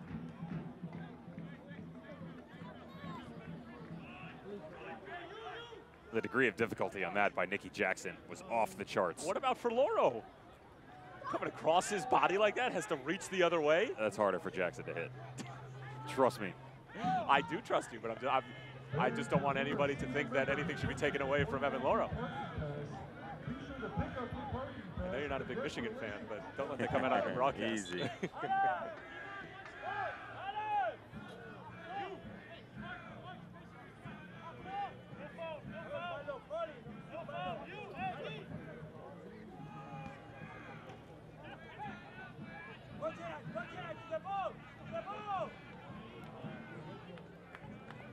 Enzo trying to get cute on the near touchline, can't get away with one. Domodoro was just sliding over to help out. You can see how compact the middle of the field is for Red Bull 2 on the defensive side of things. It's very impressive actually how they can be so open going one direction and then a tight-knit unit coming the other way. Much better than what we've seen in the past from Red Bull 2. Here's Epps. He's been having his way with the Charlotte back line, a rare miscue.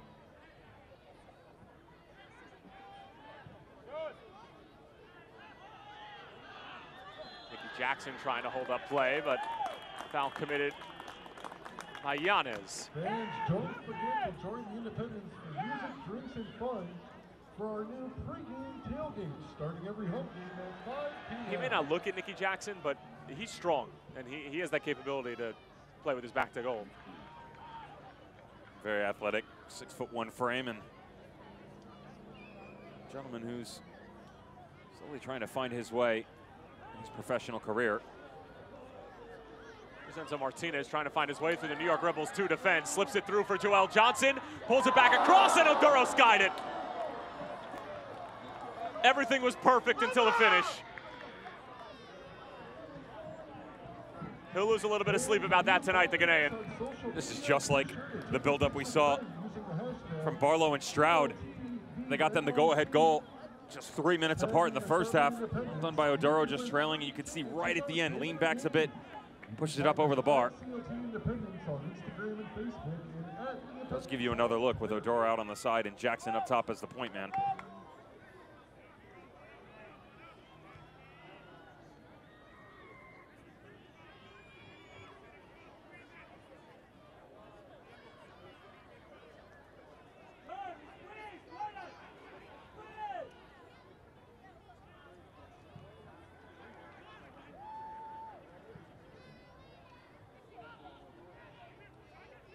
Select is the official ball supplier of the USL Championship and many of the finest leagues in the world. Since 1947, Select has been the leader in soccer ball quality and innovation. For the latest Select products and special offers, please visit selectsportamerica.com. Stroud. Working on Hill. Just out of the reach of Yanez, and Stroud knows that that was more of an unforced error than anything.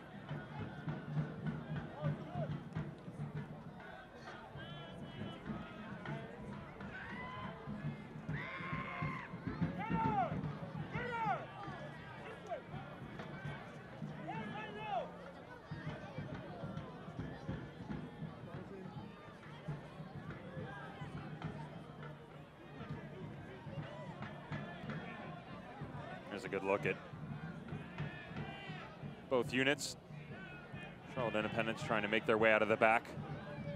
Wide fullbacks and the center backs just playing catch a bit as Mark Hill drops in, and Red Bull 2 very disciplined. Again, a look that we haven't seen from them in the past. They've been overexposed, much like Charlotte has been over the first 60 minutes or so. Walleniak's boys have a bit more familiarity in their starting 11 than we've seen in years past. Jackson trying to get away, and Jordan Scarlett steps up and claims it. Fans, we did have a yellow card. Just eclipsed the hour mark here at the Sportsplex at Matthews. Again, I'm Tyler Terran, sitting right next to the ex-German pro Devin Kerr. Tom Barlow with both goals for New York Rebels 2 after Nikki Jackson opened up the scoring in the 25th minute, and then Barlow 2 goals in a matter of 3 minutes, assisted by Marcus Epps and Jared Stroud in that order. And New York Rebels 2 could be on their way to their first road win of 2019. And just to put it in perspective for you all at home, The first road win for John Wolinek's crew in 2018 was the first week in October. That is a crazy stat. Given the Doesn't make results, sense. no, it doesn't make sense. And just their ability to always find themselves in the right place at the right time and make those deep playoff runs we talked about. And you don't get your first win till that late in the season. And then you go and knock off the Shield winners in FC Cincinnati at Nipper. It's amazing. Speaking of first road win, how about a little update for you? The White Puma has struck. They got a point. They're 1-1 in the 62nd minute. Hartford Athletic going toe-to-toe with the Pittsburgh Riverhounds right now.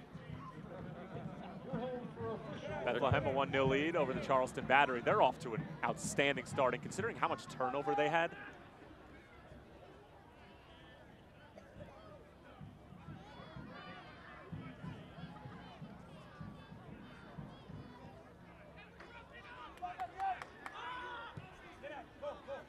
Here's Reese Buckmaster. Stroud in space. Pushes it out wide. It's Marcus Epps now. Trying to loft it in. Shouts for a handball, not given. And a corner coming up for the visitors. Jan is not happy with Marcus Epps, and Epps knows he's wrong. Said, my bad, boys. Had the trailing run from his outside back just at the top of the box. Had the late delay on the back post as well. Chose neither. Still get a corner out of it.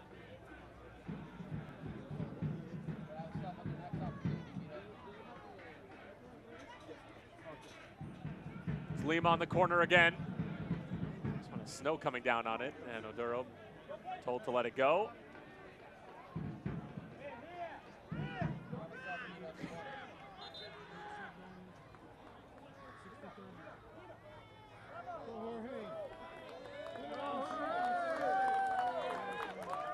Well, Devin, Father Time will make an appearance here in the 63rd minute as Jorge Herrera will come on and replace Mark Hill. Interesting to see how this is going to work out tactically now. Yeah, it looks like he's going to push Herrera most likely in front of Enzo, so they'll be playing with 2 10s in the middle of the field of sorts. Kevon George was always sitting deeper than Mark Hill, but a much more offensively knit unit, at least trying to be. Nicky Jackson gets away with one again. I mean, referee's blowing another whistle on him as foul number 6 for Nicky Jackson makes its way onto the statistics sheet. Is that a live stat? Yeah, I've kept it actually. That's about the 3rd talking to that he's gotten. Legitimately, the 6th foul, 64th minute, no card. Kevon gets in 1 tackle, straight yellow. Well, I told you there was that CONCACAF Champions League game where someone on Monterrey committed 10 fouls against Atlanta United and did not receive a single card. Here's Lima. Nobody else touches set pieces for New York Rebels, too, other than Chris Lima. Don't forget to visit Jack's House Soccer event space and team That was a brief glimpse as to why that is. Whipping into that corridor of uncertainty. Remember, Jack's House is the #1 spot for all your soccer viewing needs. Jackson just challenges everything. Hence the 6 fouls that have been kept by statistician/broadcast extraordinaire Devin Kerr.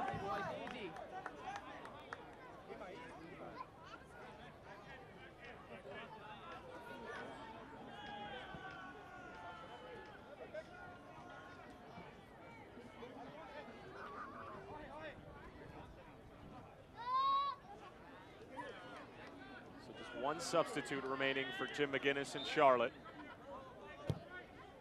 Nealis.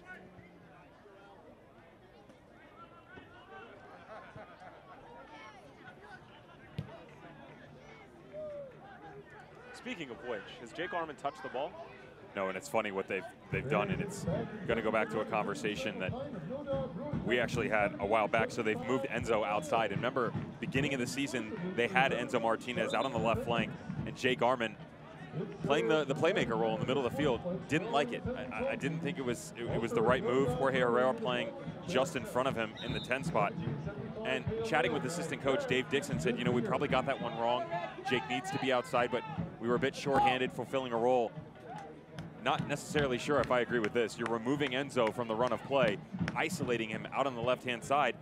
And they haven't really had the ability to find anybody out there. At least with Armin, you get the speed, and Enzo gives you that technical ability on the inside.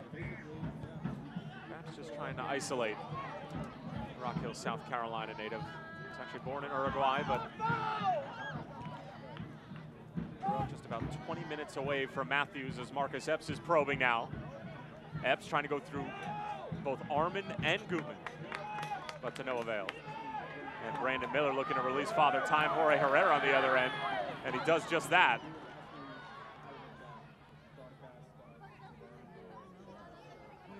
Enzo Martinez still looking for his first goal of 2019. Gives that one away.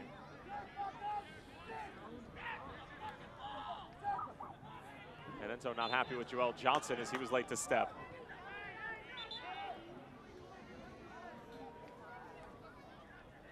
Not totally wrong here, is he? It's Joel Johnson and Enzo played the two-man game and didn't really push high enough. Enzo voicing his frustration as that emotional side of things can overtake him at times. He knows it. Told us that it's something that he's trying to harness as well as not necessarily release on a regular basis. We appreciate your support of the Charlotte Independence.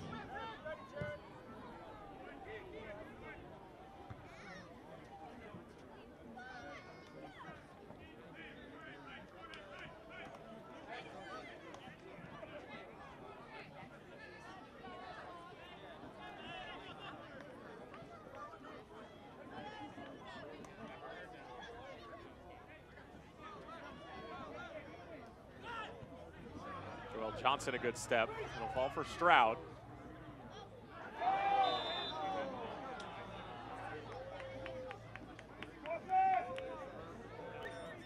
Unfortunate there, isn't it? Just a rough bounce for Kevon George as they're trying to make their way out. Yep, right off the right arm. Jorgensen tracking back in, applying the pressure. Guess who? Some more fun for young Christopher Lima. Saw that one he hit earlier. Just teasing ball to the back post, and he does so well. Perfect amount of pace. Great swerve on the ball, makes it very difficult as a defender to judge.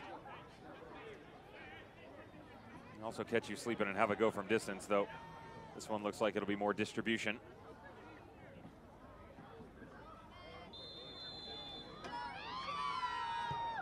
It is distribution.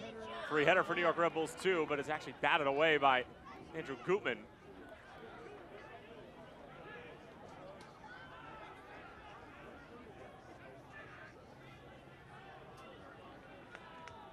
The assistant referee wasn't exactly sure. What's always funny as a linesman, you're taught if you're not sure, just hold the flag on the side, kind of give a tiny point to your head referee of where you think it might go. You saw him, he was very tentative, just held it out a little bit and let the referee make his own decision.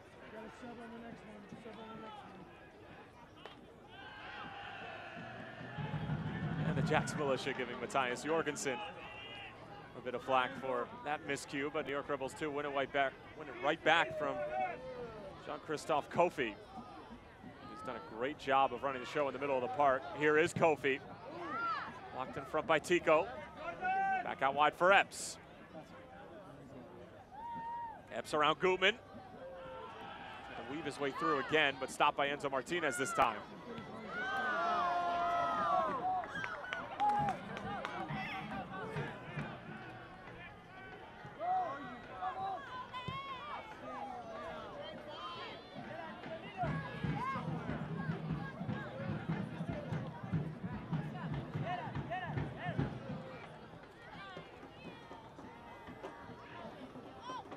Here's Armin. Jackson wants it. Armin's still going to carry. I don't know if it was the wrong decision for him to keep the ball, but obviously the finished product wasn't there. It's one where if he just continues, you got to release it and have a go. As the space was slowly being closed down, had Jorge Herrera on his right side as well. You hit that gray area, sometimes you second guess yourself, and unfortunately, you just put yourself behind the 8 ball. That's what you saw out of Jake Armin. Get our third and final substitute from the Jacks. All 3 subs coming before the 70-minute marker. I guess we're a little bit past it now, as Alex Martinez will come on and replace Damo Duro. Thoughts on the Ghanaian's performance? Not the cleanest we've seen him in the final third. Quality for about 30 minutes in the first half. And they really started knocking the ball around, and then he faded, didn't he? You couldn't find a way to get all of them involved at the same point in time. And we talked about that at the top of the broadcast, how Red Bull, they're not a front 3. They really can be a 4, 5, 6. Charlotte Independents need to kind of track that down a bit. Too many 1- and 2-man games that we saw up top outside of the goal, which was a beautiful buildup, and they just haven't been able to replicate it. Alex Martinez comes in. Alex Martinez is suffering through a goal-scoring drought that is pretty astonishing. Although when he's at his best, he's not an out-and-out goal scorer, but still, you would figure for a guy that started and played in almost every game for them last year with the exception of some injuries. I mean, this is a guy who hasn't scored since late July of 2017. You'd expect 3, 4, 5 out of him a year, maybe. Yeah, maybe. I mean, more than what he's given you for sure, especially because he puts himself in the right spot a lot of times. But he's another one where it comes down to decision-making, where it just lacks a bit. And to be fair, the finesse in his overall game last year was lacking. Really think that the departure of Enzo to Colorado Rapids had something to do with it. He didn't have his brother to play off of, and that was one of the most beautiful partnerships that we saw in the 2017 season that just didn't make its way over. Good flick on. Herrera will be able to get there. Jorge trying to find Nicky Jackson, broken up by Nealis yet again. And a corner coming up for Charlotte. That corner, of course, brought to you by our friends over at Chick-fil-A. Love that Chick-fil-A commercial. Chicken. Order pizza, chicken.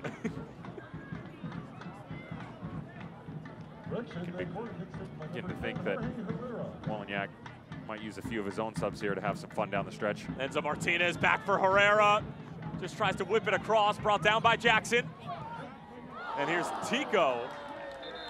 That's always going over the bar. And we're going to have a Sean McSherry sighting for New York Red Bulls 2, as he's going to come on and replace Marcus Epps, whose day will finish in the 73rd minute. McSherry, a Princeton University product, and has a motor that really fits in nicely to the John Wolenek side, and Devin Kerr giving Marcus Epps a well-deserved golf clap here in the booth. Man of the match right there. Yep. Man of the match. Beautiful shift for Marcus Epps and everything that he was able to provide. So many times you see him on that beautiful right foot, but great shifting back and forth. Local fans are appreciative as well as his manager, John Wolenek. Sean McSherry, the Princeton product, steps on.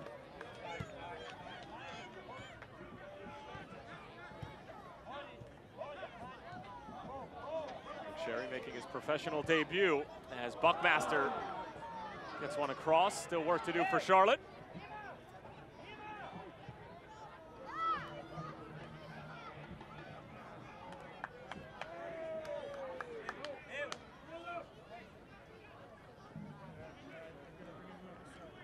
Be sure to tune in on Wednesday and listen to the voice of the USL, Mike Watts and Devin Kerr, April 17th at 8:30 p.m. Eastern Time for the ESPN USL Championship Game of the Week on ESPN3, featuring expansion side Austin Bold, hosting the reigning Western Conference champions in Phoenix Rising. It's the week's best match on the Game of the Week, Wednesday at 8:30 p.m. on ESPN3.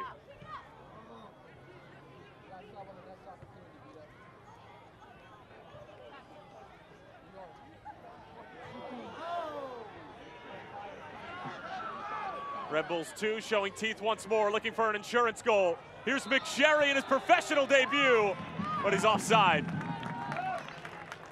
And he knows it too. Yeah, just overstepped his boundaries a bit here. About a step and a half inside and behind Andrew Gutman. Stepping off the pitch. Wolenek is going to have a bit of fun with his international boys. Say goodbye to Matthias Jorgensen and Steps Emerildo Jr. from Red Bull Brazil. Another youngster, 20 years of age. He's on loan. Getting an opportunity to make his Red Bull 2 debut. And that was something that John Wolenek told us, that it was going to be a good opportunity on the road to get some younger guys that might not necessarily seen any minutes just yet. And you got two debutants in the span of 2 minutes coming onto the field to help New York Rebels to close out their first road win, as that through ball was excellent. Armin towards the byline, and well played from Jordan Scarlett.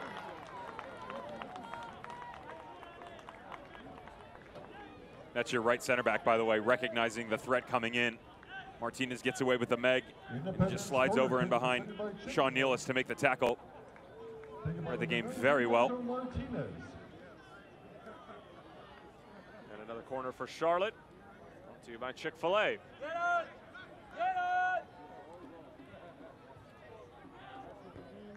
Enzo Martinez, good ball in. And just missed timing, it was Hugh Roberts, and then Jake Armin sends that one all the way to Raleigh. Fans, be sure to try the Not his best. of your Charlotte Independence, the Blackberry Pitch. Blackberry Pitch is here for its very first few Independence games. And crowds are loving it. He hasn't had the busiest night, has he? Evan Laurel. One save? Yeah, it was a good save. Very good save. It's following the excellent demonstration that had been put on by Brandon Miller. Not a bad idea moving forward, is intended for Jackson. And again, Nealis and Scarlett, they seem to have it locked down. I give more credit to Scarlett. Keep an eye on Nealis. He's having trouble judging where these are going. Johnson, one by Lima. Up steps Armin. Jake Armin, was he taken down? The crowd certainly thinks so. Referee Guido Gonzalez Jr. does not. And New York Red Bulls 2 looking to move up and out. But a giveaway, Gutman striding forward. Gutman still with it. It'll fall for Herrera! And Loro save.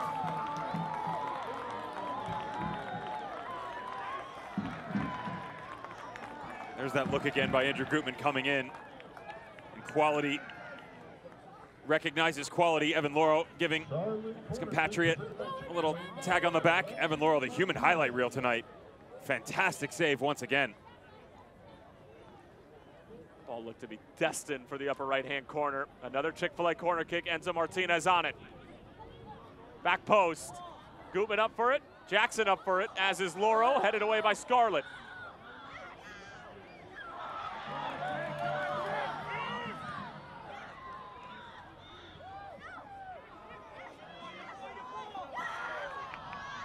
And here comes Sean McSherry. Alex Martinez goes to ground. McSherry still with it. Lashes it across, but straight into the chest of Joel Johnson. And McSherry, a late foul. And McSherry gets his first professional yellow card. Devin, you don't necessarily agree with that over there, do you?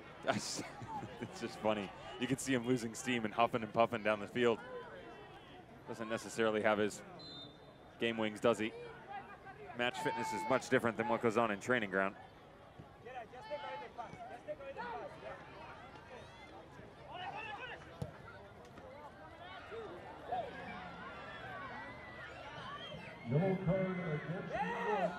And so Martinez kept it in play, but a bit handsy in his efforts.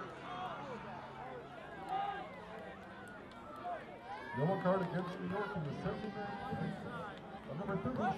Enzo can't believe it. Shocking that he's having a reaction of sorts down on the end line. Yellow card New York. 79th minute, number 30, McSherry.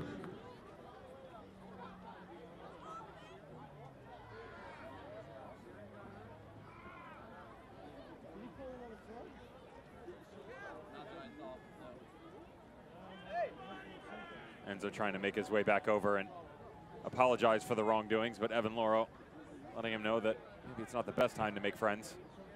But he will borrow some water. Take some water. Get myself a drink if you don't mind.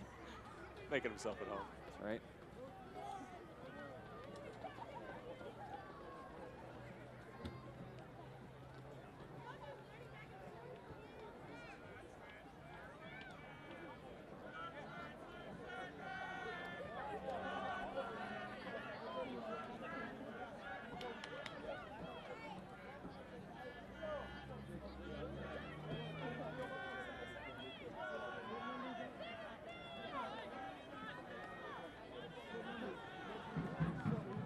it is Reese Buckmaster who's down. Very ginger with that right shoulder.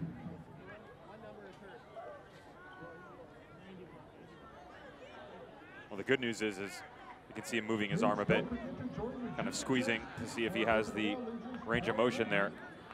When you see someone holding their arm in that manner, a lot of times the trainer immediately goes to the collarbone or dislocated shoulder. But with his ability to kind of flex it in that manner, that's not going to be the case. It's maybe just took a stinger. You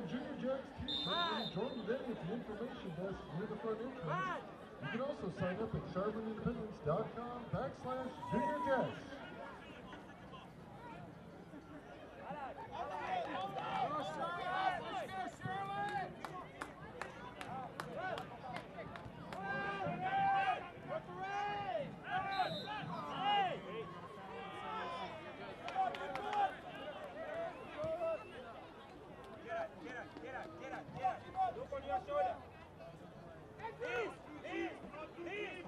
Gutman put his hands up as if to say, can somebody give me an option? You can't beat everybody one-on-one, can you? And defensively, Red Bull 2 just watch as the upright slowly makes its way back.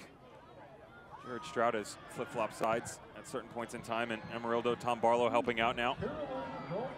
Sean McSherry, who's figuring out exactly what this system is all about, a bit different than what he saw at Princeton. Team all Ivy and a captain for the Tigers. I did like the question that you asked, John Wolenak, though, is, you know, when you're doing the recruitment of these players, do you talk about the system? Do you ask them about it? Enzo Martinez might be able to get there. Same situation with Buckmaster. Keeps it in play cleanly this time. Joel Johnson trying to get through. Lima keeps it safe. And a Chick-fil-A corner kick for Charlotte.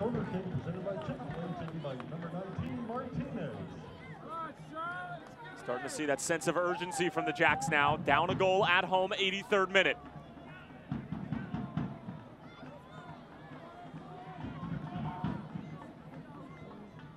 Enzo. Laurel got a punch to it. Jackson just lofts it back in. Hugh Roberts, and it's off the face of Jackson.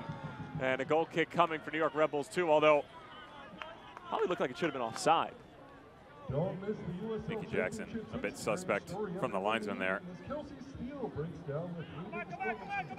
Found himself in the right spot, but couldn't close it off.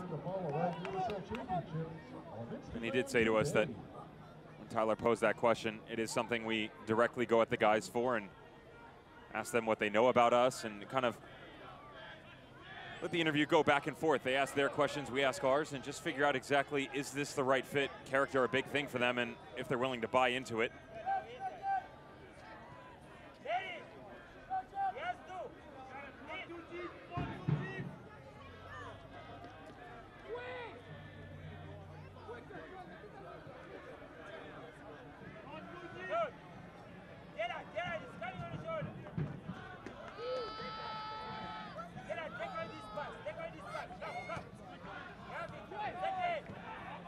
George taken down from behind. Referee says play on. Well done from Guido Gonzalez.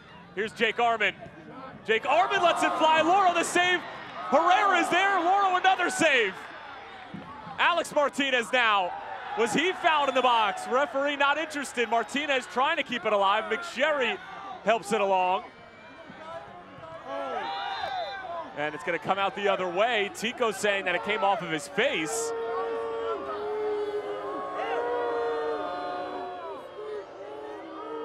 Yvonne George down on the near side as well. Well done by Arman, cutting inside, having a go. And Nealis stretched out that back line, could not keep up with the outside midfielder. How about Evan Lauro just using every piece of his body to get in front of the trailing run and make a game-saving tackle just outside of his 6. Well done from the netminder. Amarildo shown a yellow card.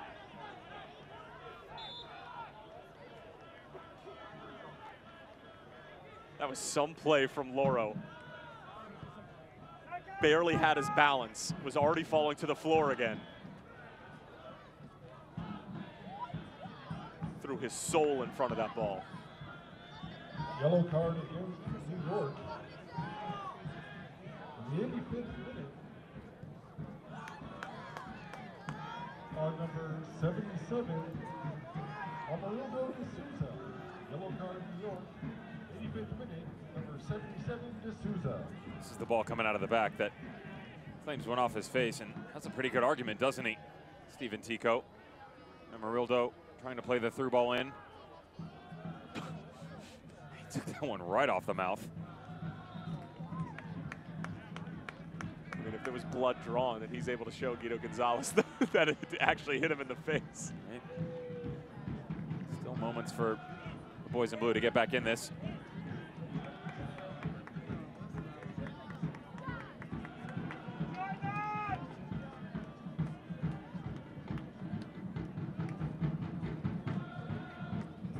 Offside. And if you want more soccer, you can follow along as USL League One continues to take shape in the U.S. You have to take a League One action. New York Rebels 2, a few minutes away from a 3-0-1 start to the season. Their only slip-up, a draw against Nashville, which is certainly not a bad result. And if they are to get 3 points, it would be the best start in club history. And a big sigh of relief for John Wolyniec to get your first road win in April instead of October. Fans, you can get to know your players this season by heading over to Autograph Alley for pictures and autographs with your favorite Independence players. You can make your way to the south end of the field by the clubhouse right after the final whistle. Remember, for your safety and the safety of others, do not stay off the field. And the authorized personnel are allowed on the field after the final whistle. Thanks for your cooperation. We'll see you at Autograph Alley. Going to light off his shoulder. Do that a bit earlier on than later on in the season, and 2 wins last year, and you're already halfway there, at least for the road record. Best start in history and cap it off on the road against a formidable foe in the likes of the Charlotte Independents.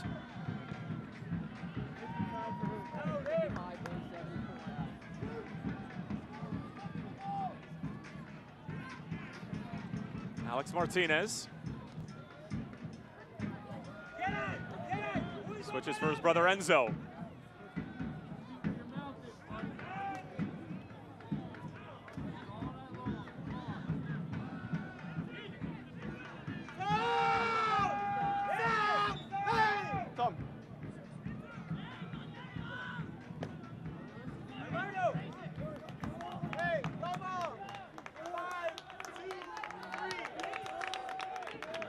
Preston Kilween coming onto the scene, replacing Tom Barlow. And this is what Mr. Barlow has produced tonight.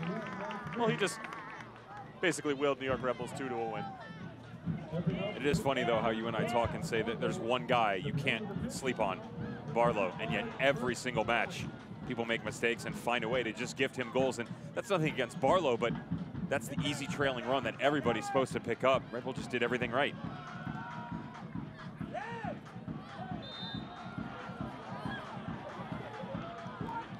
How about this? All 3 of the substitutes. Debuts. Yep. It's unbelievable. Well, Preston's an interesting one, too. Definitely a defensive-minded sub that they're letting play up top a little bit. ASUN Defensive Player of the Year last year, coming out of Florida Gulf Coast University. One of our league representatives, Matt Fisher. That seems to be his go-to squad, as he would say. Big basketball fan. Well, other than Liverpool. Yeah. John Wolyniec just volleyballed that ball into the stands. It's gamesmanship. Helping the home squad of out. the highest order.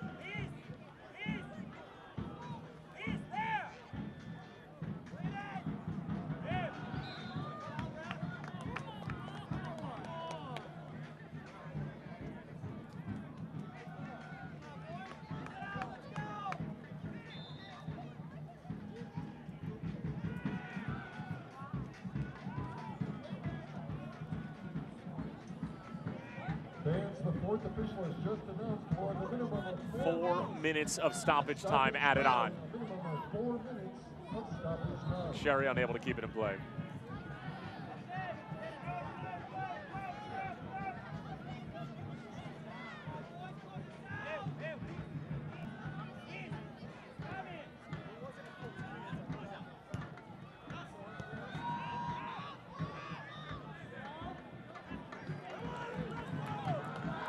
Jacks faithful trying to get into it. Trying to get their team across the finish line to maybe find a late equalizer.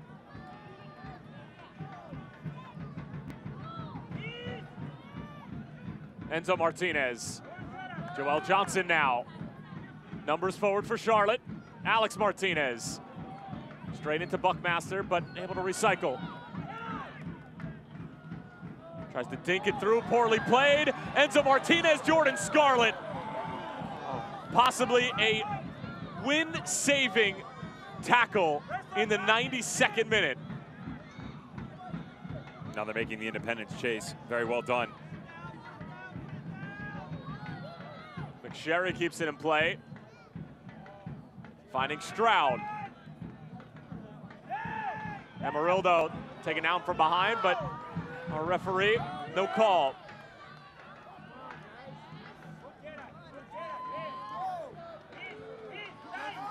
Plenty of time, plenty of space, no energy for the Jacks whatsoever. Is there totally different than what we saw in the opening 45 minutes.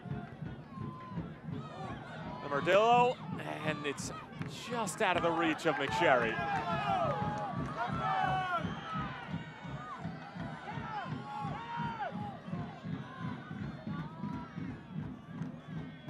Halfway through the stoppage time.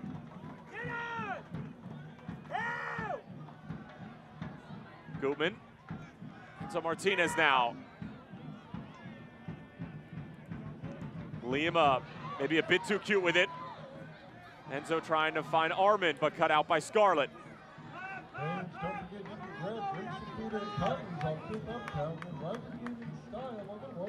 Jordan Scarlett's been massive for New York Rebels too tonight. Quality on the back line and in every fashion too. Run of play, set pieces. He's done everything well to help them out back there. Can he close it out though? Still time left. Nicky Jackson is down. Alex Martinez in for his brother, but couldn't hang on to it, and Loro can.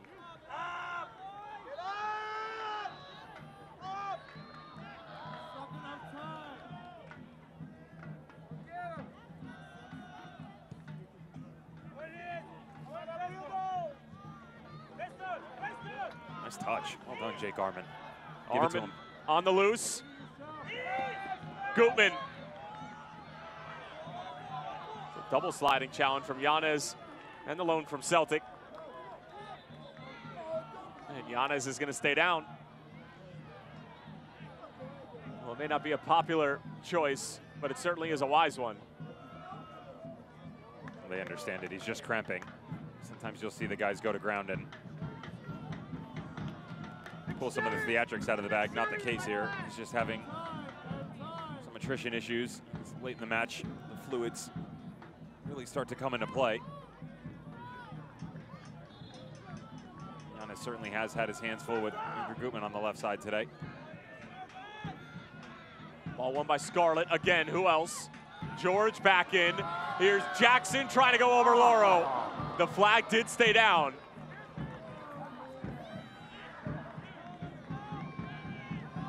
He's had his chances in the second half, hasn't he? Definitely opportunities to level this game up, but a lot of it's been 1v2, 1v3 situations in traffic, making it very difficult for him. Red Bulls 2 has not the precision that we saw in the first half from Charlotte.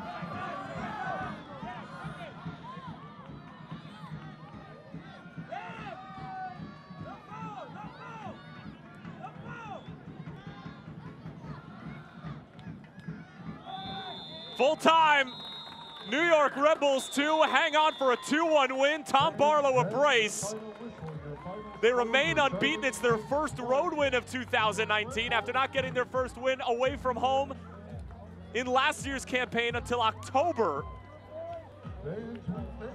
A huge result for New York Red Bulls 2. Another devastating performance from the Charlotte Independents as they fall short in the comfortable confines of the Sportsplex at Matthews.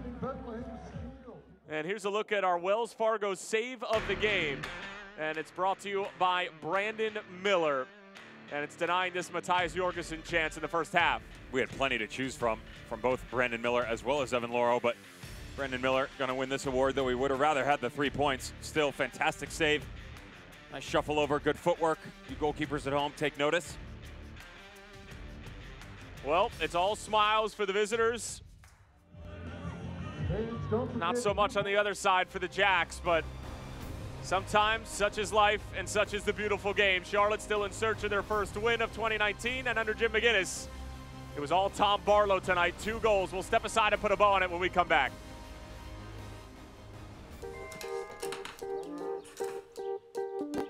Thanks.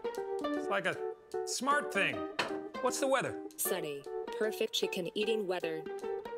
How'd you get in here? It's time for chicken. What's the traffic like? Rerouting you to chicken. Okay. Hey, Calzo, order pizza. Ordering chicken. No, pizza. Chicken. Okay, chicken it is. Chick-fil-A nuggets make dinner delightful. Now that's smart. These are the hands of Novant Health. The hands saving lives. Taking control when it matters most.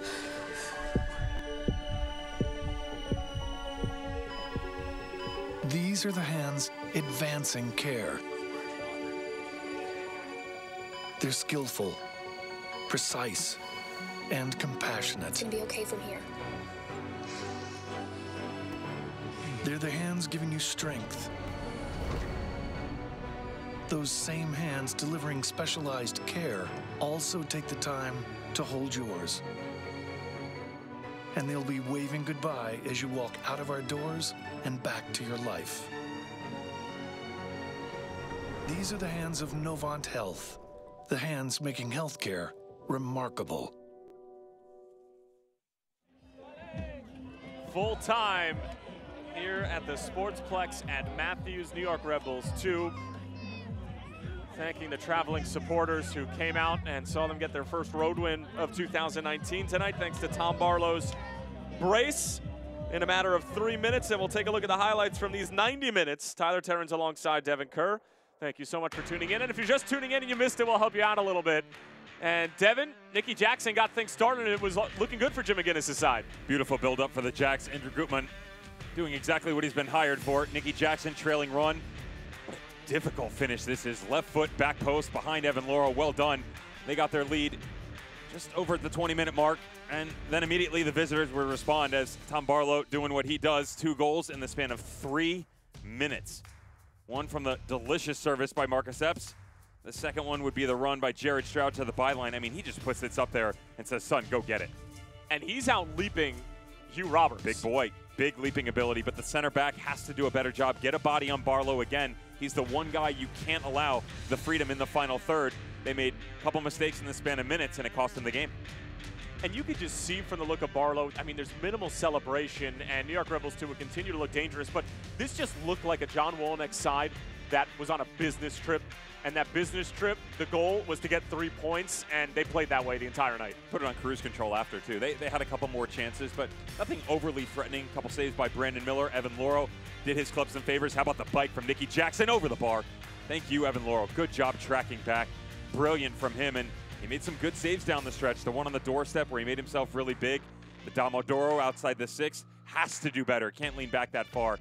This is the one where Gutman came through, thought maybe Jorge Herrera had a bit of magic left. Father Time couldn't make it happen. And final stats, it certainly was a fun game. There were plenty of chances, excitement, energy galore.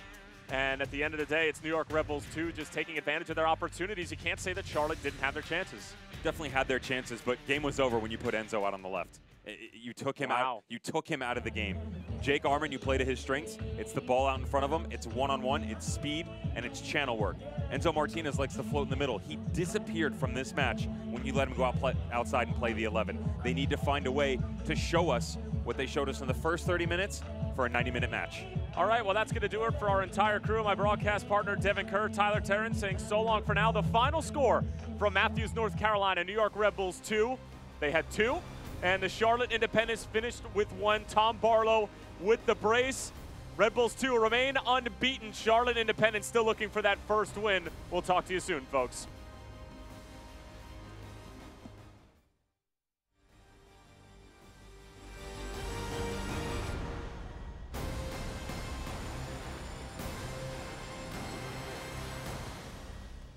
This copyrighted telecast of the United Soccer League Championship cannot be retransmitted, rebroadcast, or reproduced without the expressed written consent of the United Soccer League Championship.